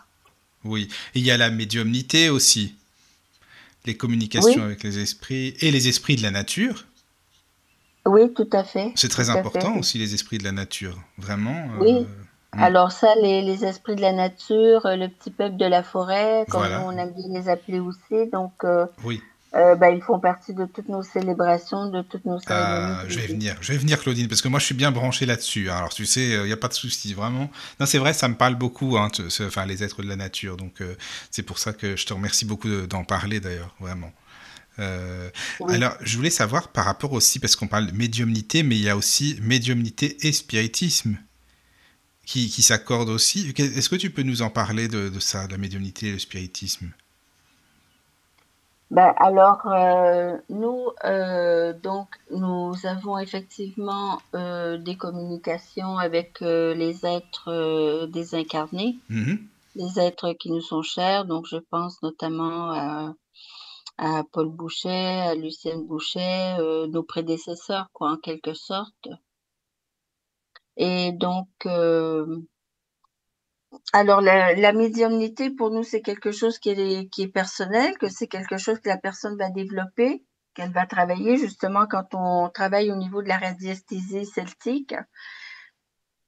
Eh bien, ça nous aide, par exemple, à développer ce qu'on appelle le double éthérique. Voilà, donc à renforcer cette partie du corps de lumière. Donc ça, la médiumnité, c'est personnel, hein, c'est individuel, voilà. Et donc plus, ça aussi c'est pareil, plus on pratique, plus on développe, ces corps, de lumière Les qui corps font partie subtils. de notre aura. Hmm. Et aussi donc par rapport, aux communications avec les désincarnés, ça Paul Boucher en a toujours eu, du temps de que j'étais avec René, on en avait aussi avec Paul. Lui, Paul en avait de Maître André, principalement. Donc et hem et voilà, donc ces esprits-là nous communiquent, des connaissances, ils nous communiquent, parfois, certaines orientations qu'il faut par rapport, au collège, aux enseignements, tout ça. Et parfois D'accord. aussi, ils nous préviennent, de peut avoir certains dangers, Qui peut peuvent se avoir, passer, ouais, oui, voilà. d'accord. Oui, oui, je comprends. En tout cas, vraiment, c'est intéressant. Bah alors, Caro, tu peux évidemment, parce que Caroline, elle est médium, Charles, il connaît bien ce domaine-là aussi. Donc, voilà, c'est bien, vous pouvez poser des questions. Parce que j'ai vu sur ton site, tu sais, enfin, sur votre site, qu'il y a aussi, on parle du spirit Léon Denis, qui se serait fait appeler Spicewell, je sais pas comment, le clairvoyant, c'est ça?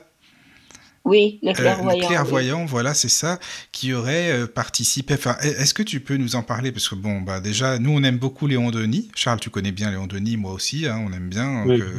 Donc est-ce que tu peux nous dire ce que tu en sais de Léon Denis par rapport au collège, justement? Alors, bon, par rapport au collège druidique, ce que je sais par rapport à Léon Denis, c'est que donc il faut savoir que Paul Bouchet, qui était né en 1897, donc il était jeune lorsqu'il a connu Léon Denis, parce que Léon Denis s'est désincarné en 1927. Hein, voilà. Oui, oui, oui. Donc, quand il s'est désincarné, Paul Bouchet devait avoir environ 30 ans. Voilà, donc il a connu, jeune. Donc c'est sûr qu'ils ont eu des discussions parce que pour que je me retrouve à mettre dans mon livre, Les Druides tome 1, les bardes, donc un passage de Léon Denis sur les triades bardiques avec un texte d'Alain Kardec, donc c'est sûr qu'il y a eu des échanges. Oui. Et donc, du coup, moi, je pense que Paul Bouchet, il a très certainement eu des communications après, justement, d'ordre spirituel, hein, avec Léon Denis et tout ça. Parce que sur le site, c'est écrit, quoi, il était la lignée du grand chêne, druide du grand chêne, c'est ça? Spilswell. Oui, oui. Donc, il a étudié, il a quand même, tu penses, étudié dans le collège? Bah, alors non pas dans le collège druidique en tant que tel, parce que Paul Bouchet, il avait cofondé le collège druidique des Gaules en 1943. Oui, c'est vrai, pardon, excusez-moi, Et n'importe Léon quoi. Denis, donc lui, Oui, s'est oui. désincarné en Forcément, oui, 1927. n'importe quoi. Non, mais enfin, ils ont eu Mais beaucoup de communication. dès son jeune âge, Paul Bouchet, il était très intéressé par la voie druidique. Et lui, Paul Bouchet, bon, avant qu'il parte en guerre et tout ça, donc il faisait beaucoup de randonnées et il était toujours interrogé par la position de certaines pierres, qu'est-ce que certaines grosses pierres font là, voilà, la disposition, tout ça. Et à un moment donné, il s'est aperçu que si par exemple vous prenez l'île Chausée, qui fait partie des îles normandes, tout ça, avec Kerouel, qui est aujourd'hui le village de Carole, tout ça, donc qu'on reconstitue en fait la constellation de la Grande Ourse. Ça, il l'explique très bien dans son livre Les Derniers Atlantes. Voilà. Et donc déjà là, il n'avait pas encore cofondé avec Phileas Lebègue le collège druidique, mais lui, il avait déjà remarqué ça. Il avait déjà fait ces liens, ces associations-là. Donc, je veux dire, il était profondément druidique, même si c'était pas encore confirmé, éventuellement dans un collège et après une intronisation à huis clos par Phileas Lebègue, parce que ça s'est passé pendant la guerre, tout ça. Oui. Et donc Léon Denis était très très intéressé, il connaissait bien Paul Bouchet, c'est ça, ils avaient beaucoup de discussions ensemble, c'est ça, tu penses alors? Oui. D'accord. Ah oui, parce qu'en plus, il a écrit Le génie celtique et le monde invisible, c'est pas pour rien quand même, Léon Denis. Bah oui, bah c'est ça, forcément. Donc oui, puis il connaissait bien, Charles, tu connais le bouquin, il connaissait bien Léon Denis quand même, les druides et tout. Enfin, si tu veux en parler un petit peu, je sais pas, avec Claudine, justement. Moi, ce qui m'intéressait surtout, c'était de vous faire la lecture de ce que j'ai mis, c'est 4 petites pages. Ah mais vas-y, avec plaisir, avec grand plaisir. Ça s'appelle Léon Denis et les triades bardiques. Oui. Voilà, alors ça commence ainsi. Donc, la philosophie des druides, reconstituée dans son imposante grandeur, s'est trouvée conforme aux aspirations des nouvelles écoles spiritualistes. Comme nous, les druides affirmaient l'infinité de la vie, les existences progressives de l'âme, la pluralité des mondes habités.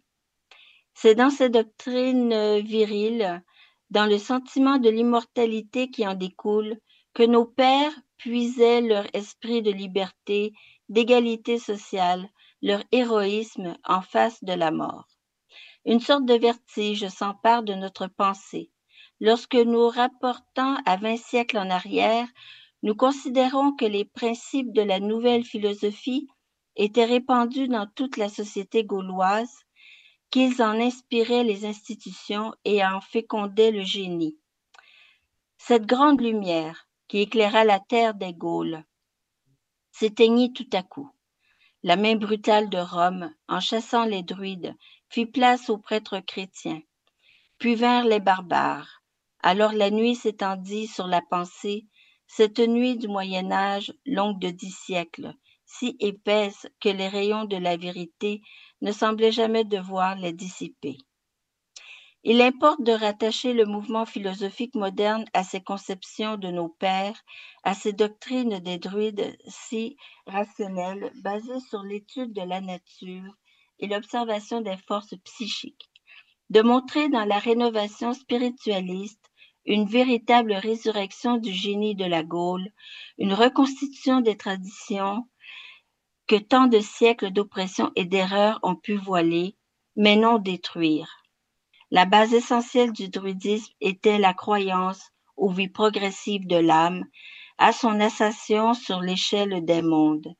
C'est sur cette notion fondamentale de la destinée que je crois devoir insister ici. Je voudrais avoir les ressources de l'éloquence et la persuasion du génie pour exposer cette grande loi des triades et, comment dire, des profondeurs du passé, du sein des abîmes de vie, sourdes sans cesse, se déroulent et montent les longues théories des âmes.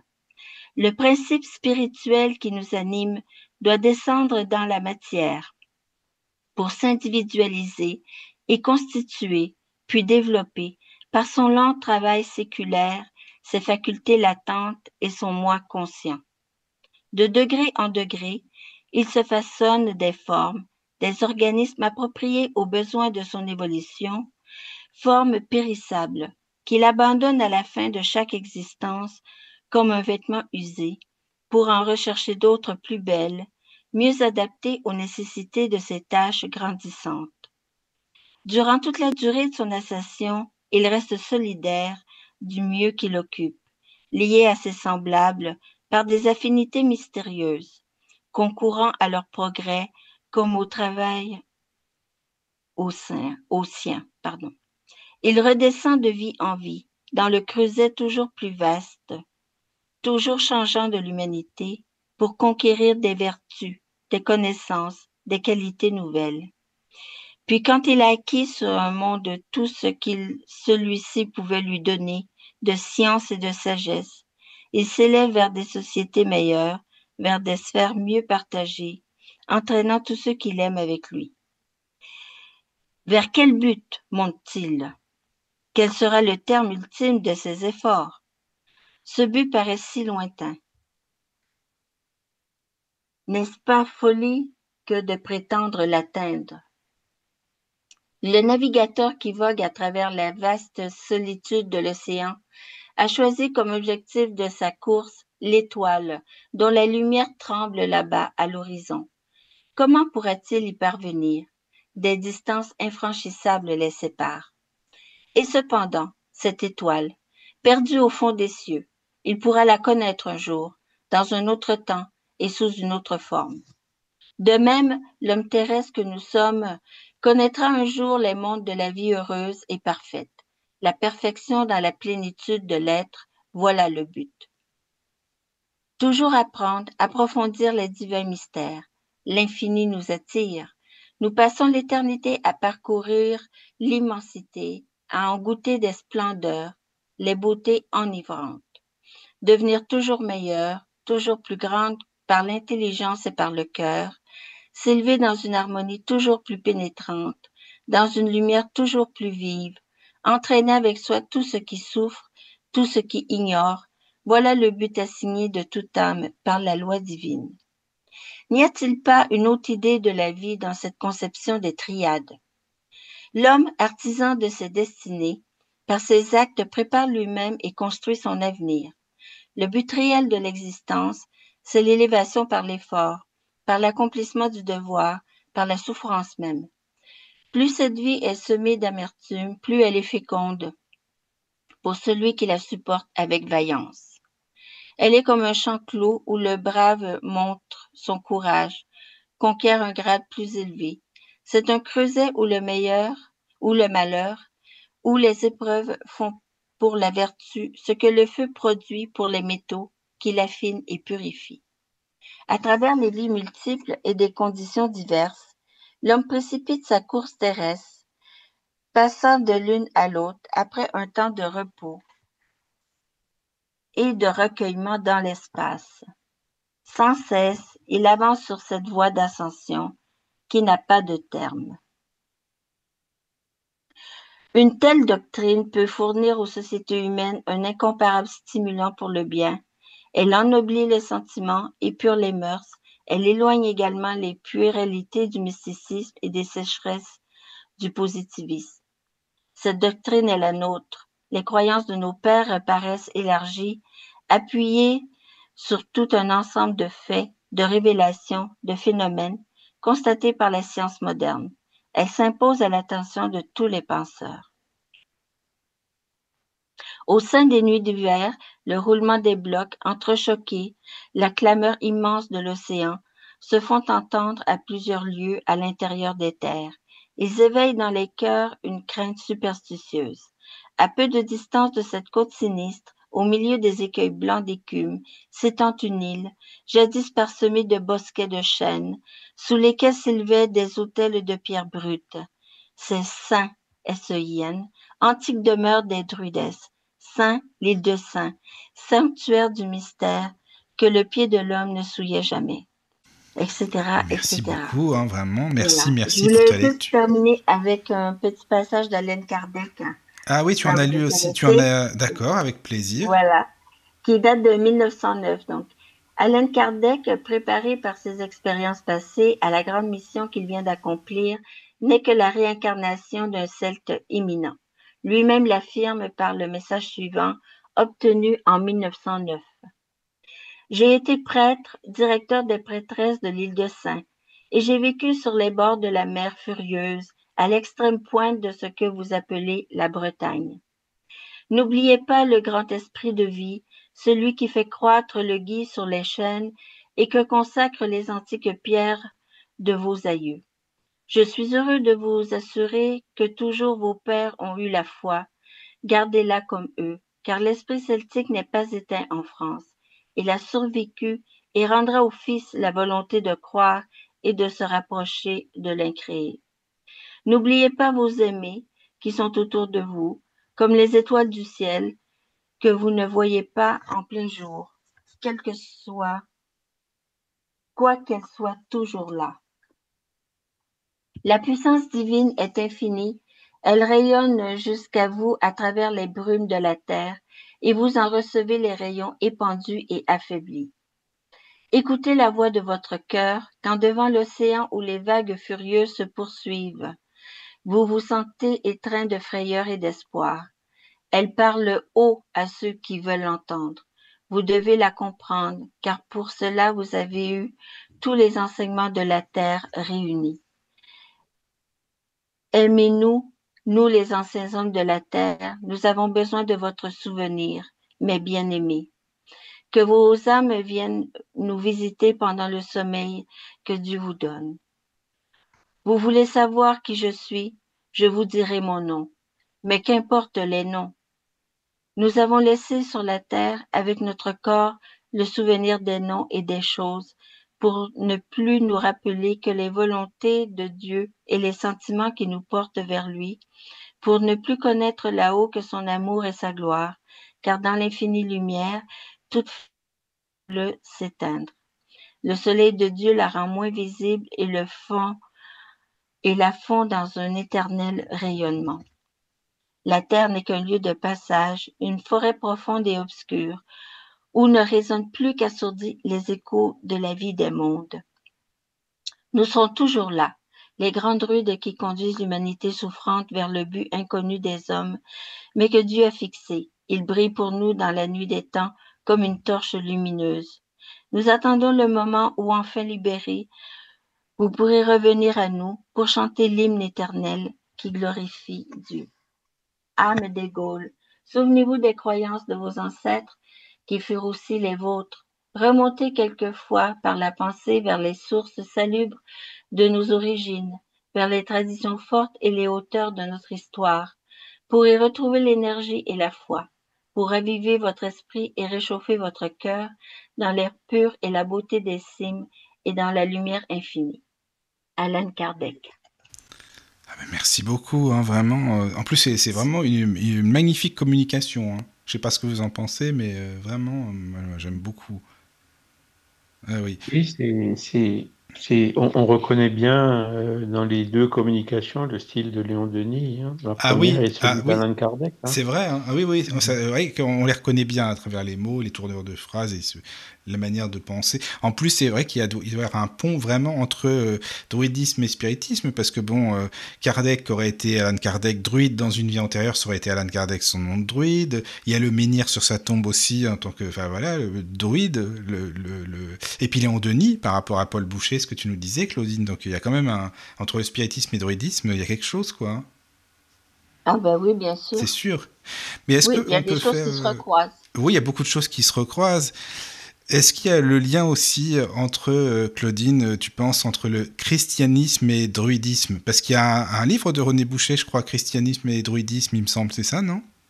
Oui, alors effectivement, René avait écrit un livre qui s'appelle Le druidisme et christianisme et Oui, oui, c'était oui. paru en 1992 aux éditions Téléthèse. Mhm. À l'époque, les éditions Téléthèse n'existent plus.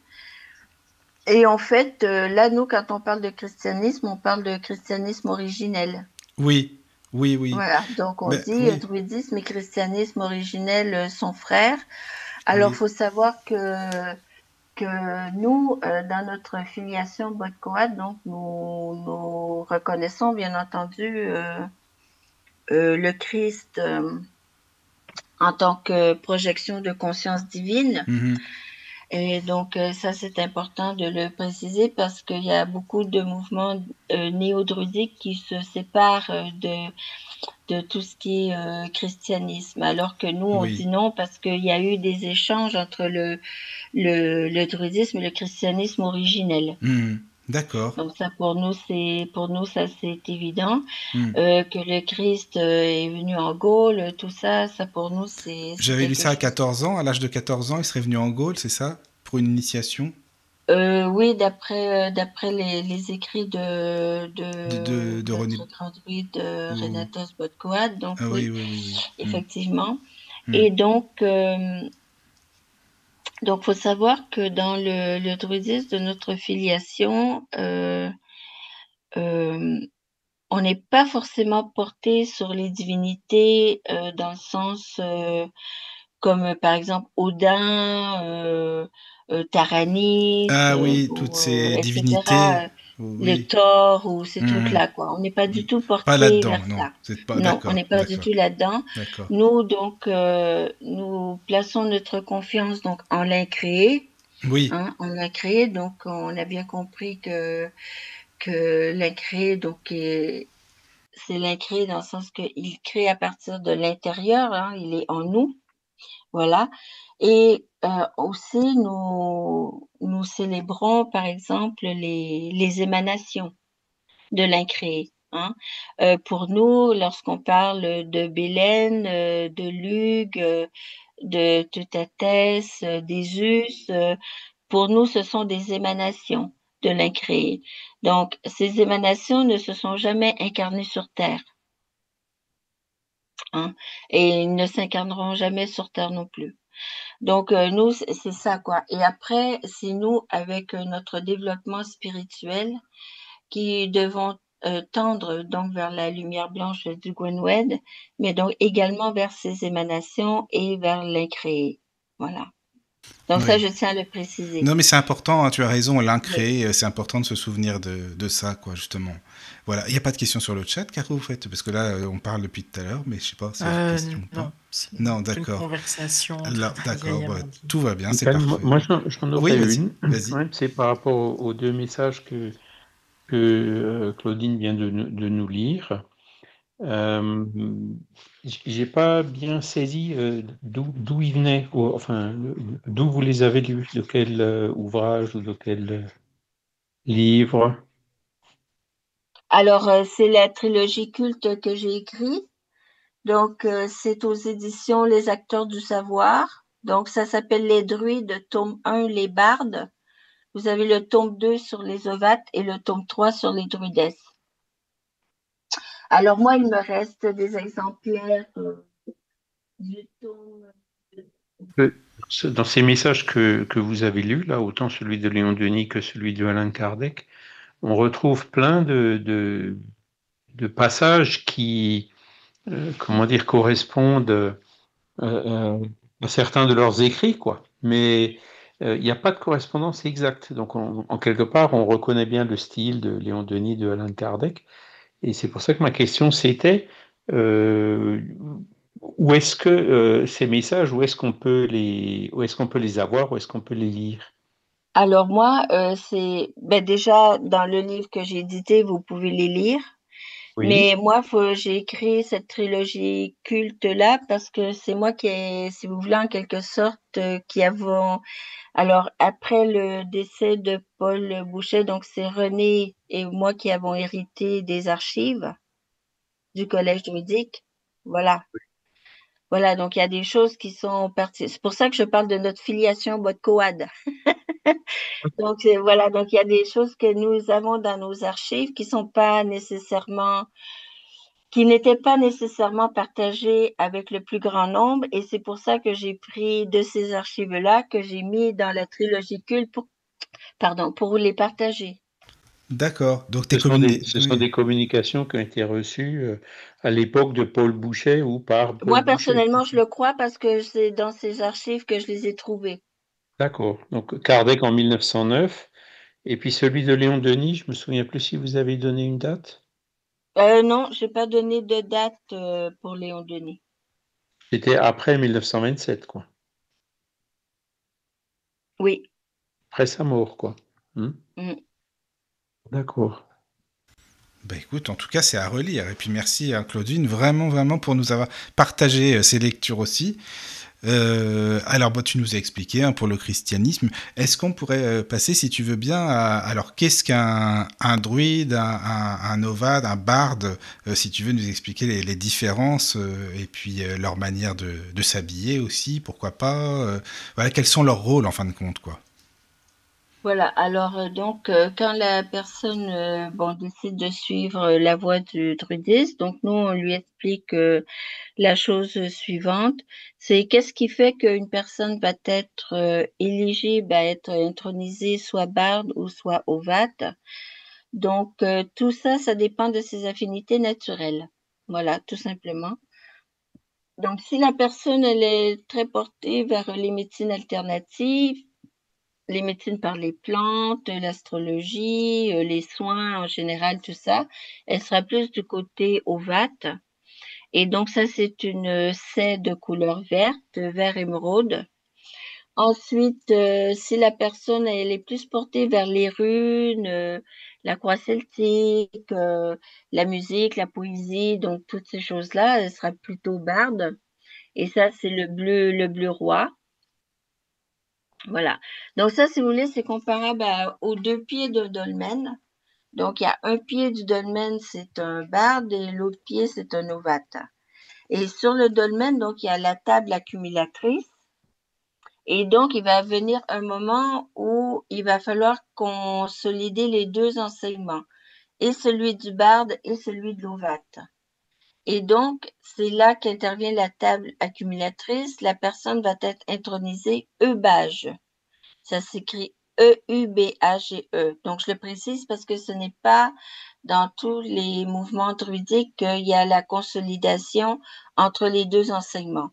Donc, nous, c'est indispensable que cette étape eubage, elle est fondamentale parce qu'elle est indispensable pour après devenir druide et druidesse. Voilà. Donc, il y a un pied, comme je le disais. Donc, c'est tout simplement de visualiser dans votre tête un dolmen à deux pieds. Il y a un pied, c'est un barde, l'autre pied, c'est un ovate. La table accumulatrice, c'est le bage. Et debout sur le dolmen, c'est soit le druide ou la druidesse. D'accord. Voilà, et là, les druides et les druidesses, ils sont en blanc. Ils sont en blanc, d'accord. Et c'est intéressant qu'on comprenne bien leur spécificité, quoi. Donc voilà, d'accord. Merci beaucoup. De rien. Voilà. Alors, je voulais savoir aussi par rapport à la cosmogonie, parce que j'ai lu que c'était divisé en trois mondes, si je ne dis pas de bêtises, hein, dis-moi, trois mondes interconnectés par le Wen, la Wen. Est-ce qu'on peut en parler? En fait, tout ça, c'est lié à la croix celtique initiatique. Oui. Où on explique qu'effectivement que les mondes sont interconnectés et que les cercles qui constituent la croix celtique initiatique donc sont aussi interconnectés. Voilà. Oui. Tout est interrelié, tout est interconnecté. Et voilà. ils ont des noms, ces mondes, c'est ça Anon, par exemple, c'est ça, non? Anon, les mondes inférieurs, les ancêtres, les esprits, c'est pas ça, non? Alors, nous avons, par exemple, si je pars du centre vers l'extérieur, donc au centre, nous avons le cercle de la plénitude qui est le Gwenwed. Oui. Le cercle de la lumière blanche qui est représenté par le soleil et le nombre 6 et la couleur blanche. Ensuite, nous avons le cercle d'Abred. Le cercle d'Abred, c'est dans ce cercle, si vous voulez, qu'il y a la transmigration des âmes. C'est dans Ah ce oui. cercle-là que l'on vit actuellement nos incarnations et nos réincarnations. Mhm. Entre le Gwenwed et le cercle d'Abred, il y a un cercle un tout petit peu plus petit que le cercle d'Abred et c'est le cercle d'Anouin. Ah oui. Donc, le cercle d'Anouin, c'est le début de toute vie. Si vous voulez, notre corps physique vient du cercle d'Anouin. Mhm. Du fait que l'âme pénètre notre corps physique, elle l'emmène dans le cercle d'Abred, là où il y a la transmigration de l'âme et les réincarnations et tout ça. D'accord. Et une fois dans ce cercle, on doit tendre vers le cercle blanc de la lumière blanche, qui est en fait le cercle de la plénitude. Mhm. Voilà. D'accord. Et donc, le plus grand cercle qui va entourer tous ces cercles, c'est le cercle de Kegan. Voilà. Et du coup, nul vivant, nul mort ne peut traverser ce cercle. Il est réservé en fait à l'incréé. Voilà. Et donc, si vous voulez, donc tous ces cercles ont des cotations mathématiques, mais c'est vraiment des mathématiques très simples parce que c'est le multiple de 3. Donc, le cercle de Gwenwed, il fait 9 unités de diamètre. C'est 3 fois 3 qui font 9. Le cercle d'Abred fait 27 unités de diamètre. C'est 3 fois 9 qui font 27. Et le cercle de Kegan fait 81 unités de diamètre qui est 3 fois 27. Donc, 3 fois 3, 9. Oui, ouais. 3 fois 9, 27. 3 fois 27, 81. Et là, vous avez les cercles de la croix celtique initiatique qui représentent en fait les différents mondes. D'accord. Voilà. Est-ce Et que donc, ensuite, il y a les 4 branches égales au sein de la croix qui font 17 unités de largeur. Mhm. Voilà. Et vous avez les 4 cercles qui sont rentrants sur les branches de la croix qui vont former les 3 quarts de cercle. Oui. Je ne sais pas si vous avez la croix celtique en tête. Moi bon, non, mais parce que je peux pas l'imaginer, mais Caro, Voilà. je pense que oui, ou Charles, Voilà. vous l'avez de toute façon, donc voilà. Parce que de toute façon, il faut se dire que la croix celtique, elle est entièrement bénéfique parce que justement, tout est en cercle, il n'y a pas d'angle apparent. Mhm. Mais quand on va du côté de l'aspect ésotérique de la croix, donc quand on rentre dedans la croix, là, on va pouvoir y construire l'étoile à 5 branches à partir du nombre d'or. Ah oui, On va voilà. pouvoir construire l'hexagramme de Pythagore. On va pouvoir faire l'étoile à 9 branches, l'étoile à 15 branches, bon, etc. Est-ce que c'est là, par exemple, l'astrologie, ce serait le théorème de Pythagore, par exemple, ou non? Oui, il y a le théorème de Pythagore qui se retrouve au sein de la croix celtique, effectivement. Voilà, parce que Pythagore, pour nous, il a été initié par les druides. D'accord. Et voilà. Ah oui, non, mais ça c'est vrai. Puis on peut méditer aussi avec cette fameuse croix aussi, ça peut aider pour Ah oui, la méditation. oui, pour la méditation, bien sûr, parce que c'est un guide et c'est surtout qu'elle va induire l'esprit. Oui, c'est ça sa force. Oui. D'accord. Ah oui, non, mais ça c'est intéressant. Et donc, dans notre enseignement, dans les bulletins mensuels, à partir du bulletin numéro 3, on demande aux gens de commencer à pratiquer le tracé régulateur de cette croix-là pour qu'au moins la personne le réalise une fois dans sa vie, pour vraiment sentir ce qui se passe au moment où elle a construit. Parce que là, on va vraiment sentir un mouvement d'expansion. C'est assez extraordinaire. Tous les gens ressentent ça, ce mouvement d'expansion au moment où ils font le tracé de la croix celtique initiatique. Oui. Ce serait intéressant d'essayer pour voir. Bah, je sais pas, pourquoi pas.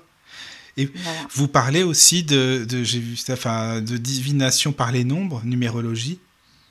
Oui, Paul Boucher a écrit un livre, il a écrit aussi, la divination par les nombres, oui, effectivement. Voilà, donc c'est une façon de comment je pourrais dire, donc c'est une façon de un peu de faire un oracle, mais vraiment individuel. Voilà, et donc cette divination par les noms fait effectivement, on va demander à la personne de choisir 16 nombres sans réfléchir. de les mettre un en dessous de l'autre et après on va séparer les nombres 4 par 4 et ça va correspondre à des figures arithmétiques. Et à partir de ce moment-là, on va aller chercher les figures mères, les figures filles, les figures communes et on va les distribuer après dans les 12 maisons astrologiques. Bon, ça, il faut une formation pour ça parce que Oui, déjà, il oui, faut c'est lire le important. livre et puis après, c'est parce que d'expliquer l'arithmétie par les nombres, la Oui. divination par les nombres de Paul Bouchet, c'est très particulier. Mais c'est vrai, oui, mais c'est hyper intéressant, hein, vraiment, ça aussi, quoi. Oui, oui. Et voilà, donc si vous voulez, dans notre druidisme à nous, il faut savoir que on va faire des liens entre le tellurisme qu'on apprend avec les Hmm. mégalithes, avec l'astrologie, Avec les Templiers avec les aussi. triades, on fait des liens entre tout ça. Hein. C'est pas des choses qu'on apprend, c'est pas des blocs, c'est Hmm, pas hmm. bloc par bloc là, vous voyez. Tout Oui, ça oui, c'est interrelié. d'accord. Tout Mais ça c'est alors, interrelié. Il faut savoir que la croix celtique, elle oui. contient tout cet enseignement-là en elle. Ah oui, en une seule, D'où tout, l'importance tout est d'apprendre dedans. cette croix celtique Oui, oui, oui, oui, oui. initiatique, Oui, oui, oui. qui sert aussi Je de comprends. pentacle de protection. Hmm. Bah, c'est ce qu'il faut avoir comme pentacle, Caro. C'est bien ça. C'est vrai que c'est. Et tu parles aussi des Templiers, le rapport avec les Templiers, entre autres, hein, par rapport à cette fameuse croix aussi, la croix celtique. Par la sagesse celtique, c'est ça, par rapport aux Templiers. Bah, alors, par les Templiers, nous, ce que René disait concernant les Templiers, c'est que certains Templiers ont été initiés effectivement par les druides parce que les trajets qu'ils suivaient, bien souvent, ils suivaient des trajets en quelque sorte comme s'ils suivaient certains courants telluriques, quoi. Mhm. Ils étaient initiés de certaines connaissances druidiques, mais pas non plus complètement puisqu'ils portaient les armes. D'accord. Ils portaient les armes et donc ils étaient aussi à certains moments, au nom de la protection des pèlerins du Christ, tout ça, ils n'hésitaient pas à faire la guerre si Bien c'était... sûr. voilà, donc de ce côté-là, de l'armée et tout, le fait de combattre, de faire couler du sang, malheureusement, c'est arrivé.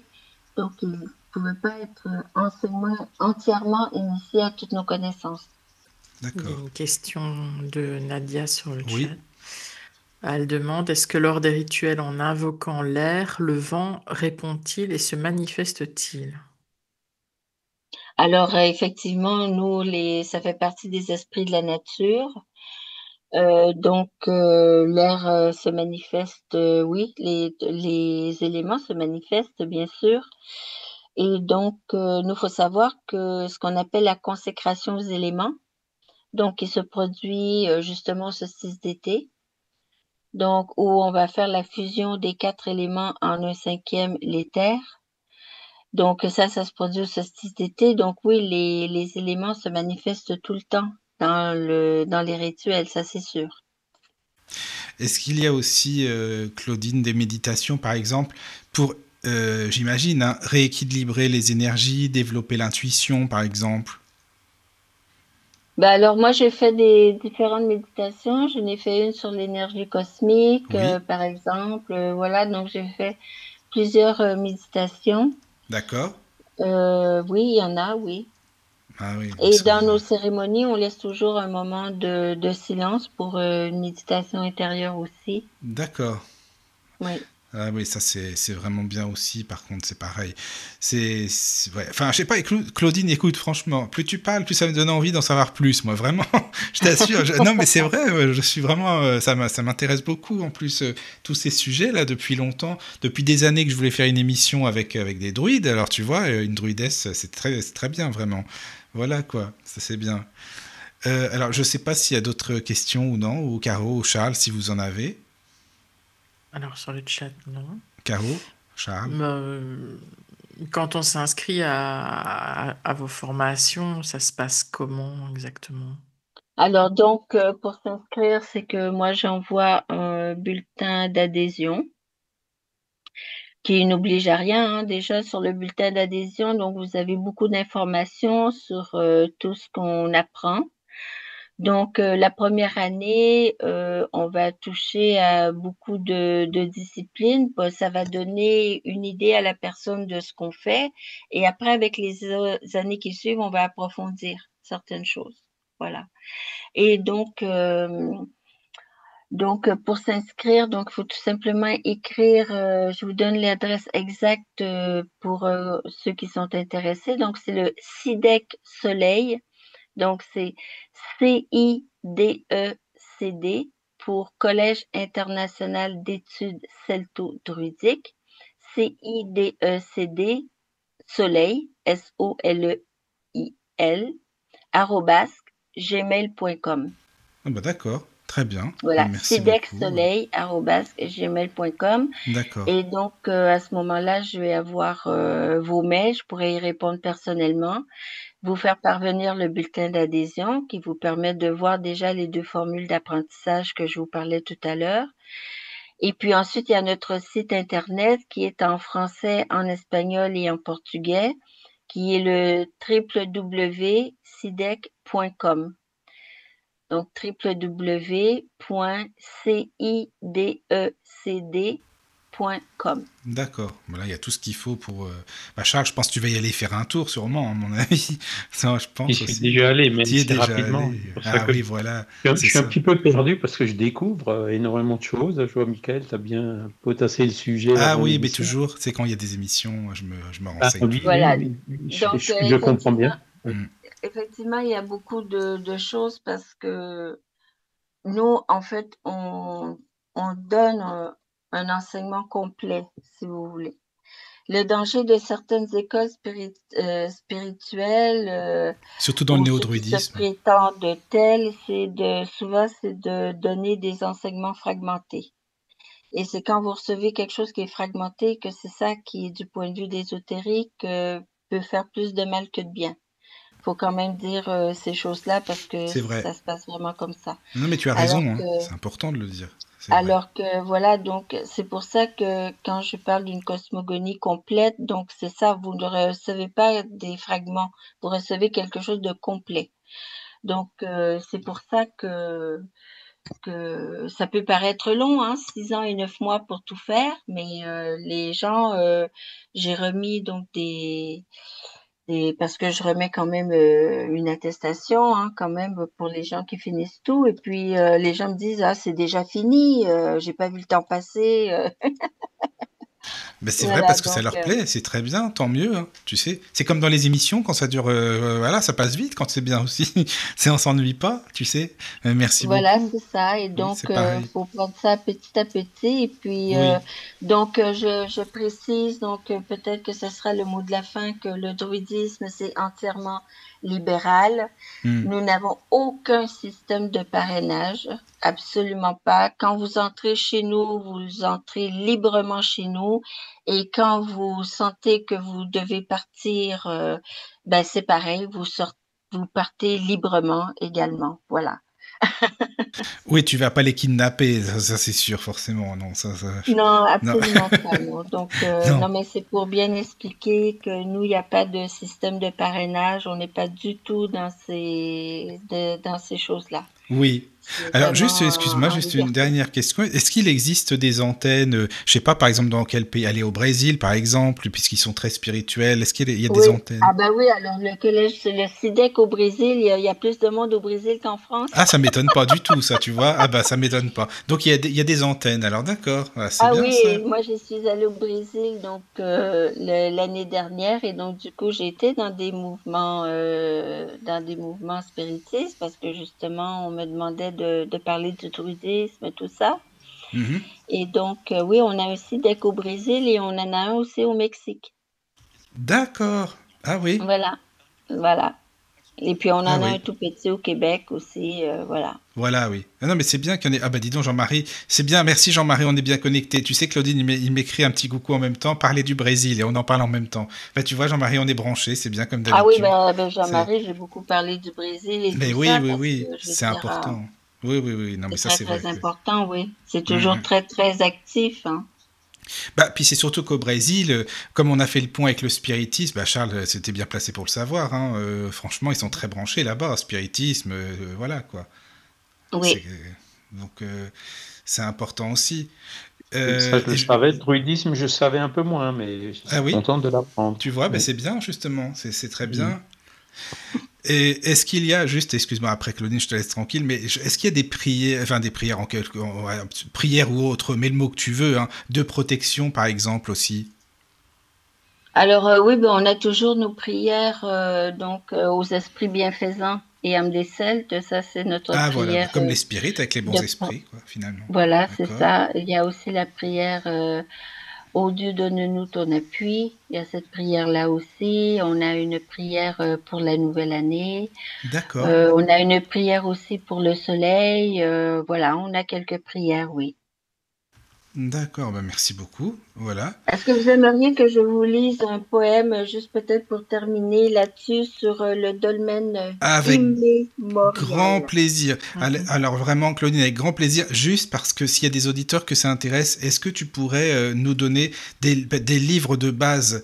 Parce que tu sais, le truc, c'est qu'il y en a plein, malheureusement, qui sont pas réédités. Il y a Mission des Druides, je sais plus s'il est réédité ou non. Tu vois, donc est-ce que tu pourrais nous en donner des livres vraiment qu'on peut trouver si on a envie? Il y a ta trilogie, bien sûr, hein, comme on le disait, Bard, Ovad, Druide. Voilà, oui. Alors, les livres qu'on ne peut plus trouver, donc comme la mission des druides, justement, que tu parlais, puis il y en a d'autres aussi. Donc, ceux-là, parce que je sais qu'il y en a qui les ont mis sur des sites comme Amazon, tout ça, qui demandent des sommes Oui, mais exorbitantes. c'est ça. Tu vois, il y a Donc, le vaut grand mieux livre des morts m'écrire du parce monde que si je celtique. peux vous envoyer un PDF, je le Ah, ferai ça c'est avec super. plaisir. Mais tu sais, Voilà. tu devrais les faire, tu pourrais les faire rééditer, Claudine. Je pense que ça serait bien, peut-être. Non, enfin, je sais pas ce que tu en Oui, je penses, pourrais mais les faire éditer en édition sur mesure, oui, des choses comme ça, c'est oui, faisable. oui. Parce qu'il y avait le grand livre des morts du monde celtique, il y avait Druidisme et Christianisme. Tous ces livres-là, on peut pas les trouver, malheureusement. Et même C'est les droits de sciences et philosophie, c'est oui, terminé. Daniel, il a terminé tous les stocks. là, c'est ça, voilà, que Et c'est voilà, et dommage. ça, c'est vraiment un livre de base. Ça, je suis en train de le relire et je vais intégrer d'autres choses aussi dedans. Mhm. Oui, parce Ça, qu'il je y vais en le a rééditer. aussi. Il y Oui. en a un qui m'aurait intéressé aussi. Tu sais, tu as les druides sciences et philosophie. Je crois que c'est ça qu'il s'appelle. Tu en as parlé tout à l'heure aussi, je sais Oui, plus. ben, c'est ça. Oui. Hein, c'est ça. Hein. Mais par contre, ta trilogie, on peut la trouver sans problème. Là, par contre, c'est bon. Là, ça va. Pas de souci. Donc, C'est aux acteurs du savoir. voilà. Et là, tu penses, enfin, avec la trilogie, je veux dire, les auditeurs qui veulent se renseigner, aller à la base, il y a ce qu'il faut. Je veux dire, déjà, dans la trilogie, on peut trouver beaucoup d'informations quand même. Oui. Alors, Donc, si vous voulez une dédicace, vous pouvez passer par moi par le site que je vous ai donné. d'accord. Si vous voulez une dédicace dans le Ah, c'est livre. sympa ça. Merci beaucoup, c'est gentil vraiment. Voilà, et Mhm. puis bah, je crois qu'on a tout, on a fait le tour. Si tu veux, bien sûr, pour le petit poème, avec grand plaisir, Claudine. Au contraire, avec plaisir.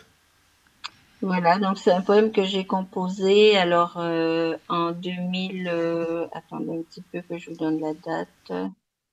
Ben, c'est en 2020, je crois. Voilà, c'est un poème que j'ai. Ça s'appelle Le dolmen immémorial.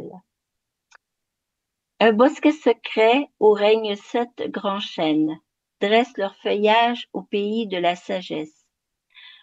En cercle autour du feu comme druidesses sereines, murmurent en secret pour charmer leur déesse. Depuis toujours, ils veillent sur le dolmen immémorial, qui rayonne sans relâche et les pierres de sa base, niche d'un feu doucereux tournoyant en spirale, comme émeraude, saphir, améthyste et topaze. Les chênes sacrés, en trouvant leurs rameaux, m'ont permis d'approcher du dolmen sans âge, sur lequel reposait, faite de clairs émaux, une toute petite urne ornée d'un coquillage. Une cendre impalpable à fleur de col sommeillait. J'ai jeté de la cendre aux 4 directions de l'air. Les dieux, se demandant quels mortels les appelait, tout joyeux s'élevèrent au coin du tertre funéraire. Et les dieux que l'on aime et l'incréé que l'on prie Au fond de leurs yeux d'aube avaient tous un sourire, percevant une druidesse avec tout son génie, au bosquet comme autrefois scintillait Altaïr. Claudine, merci, vraiment, merci beaucoup, beaucoup. Merci pour cette belle émission, vraiment, c'est vraiment une très belle émission. On a passé une bonne soirée ensemble. Donc, merci pour tout, Claudine. Et puis, si tu as un jour envie d'aborder même un thème bien spécifique, voilà, on est là. Hein, tu es comme chez toi, tu peux venir. Bien sûr. Merci à vous pour votre invitation. Merci encore à Jean-Marie Legal pour nous avoir mis en contact et en relation.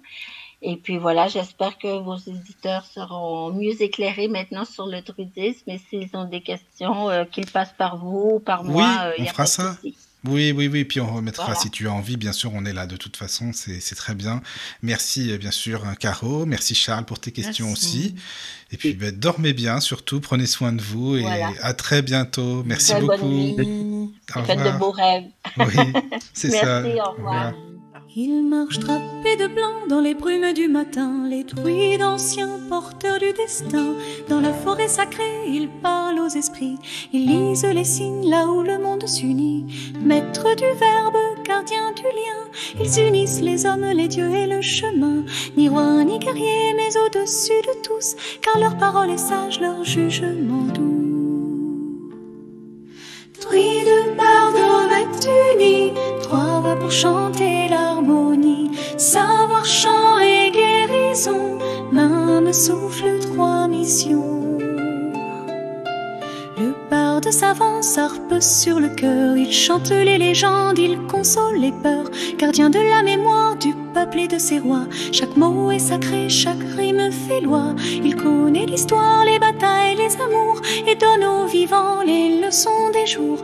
Par la musique, il élève les âmes et sème la beauté comme une flamme. Druide, barde, unis, 3 voix pour chanter l'harmonie, savoir, chant et guérison, un souffle, 3 missions. Lovat lit la lune, parle aux saisons, il connaît les plantes, les flux, les frissons, il guérit les corps, écoute les vents, pratique les arts des courants vivants. C'est lui qui veille aux morts et aux naissances, entre les mondes il fait la danse.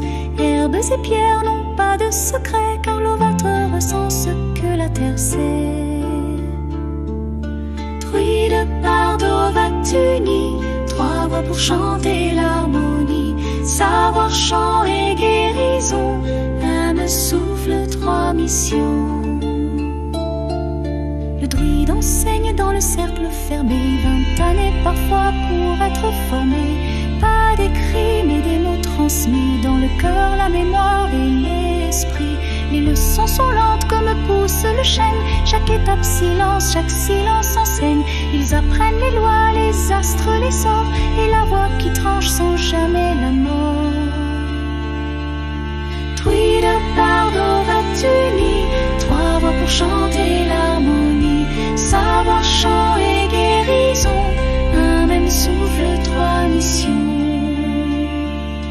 Leurs vêtements parlent aussi à la nature, toge blanche du druide, pureté, droiture.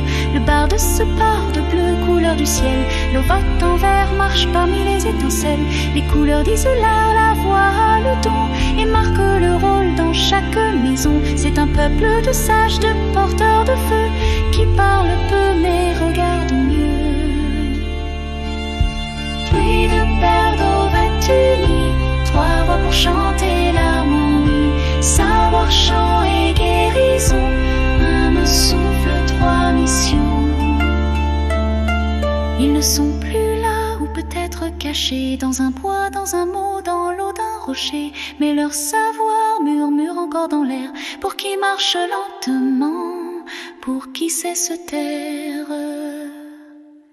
Druide, barde, unis, 3 voix pour chanter l'harmonie, savoir, chant et guérison, un même souffle, 3 missions.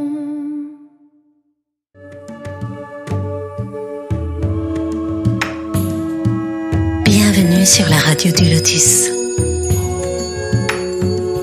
avec Caroline. Caroline et Michael. La radio du Lotus, on l'écoute partout dans le monde.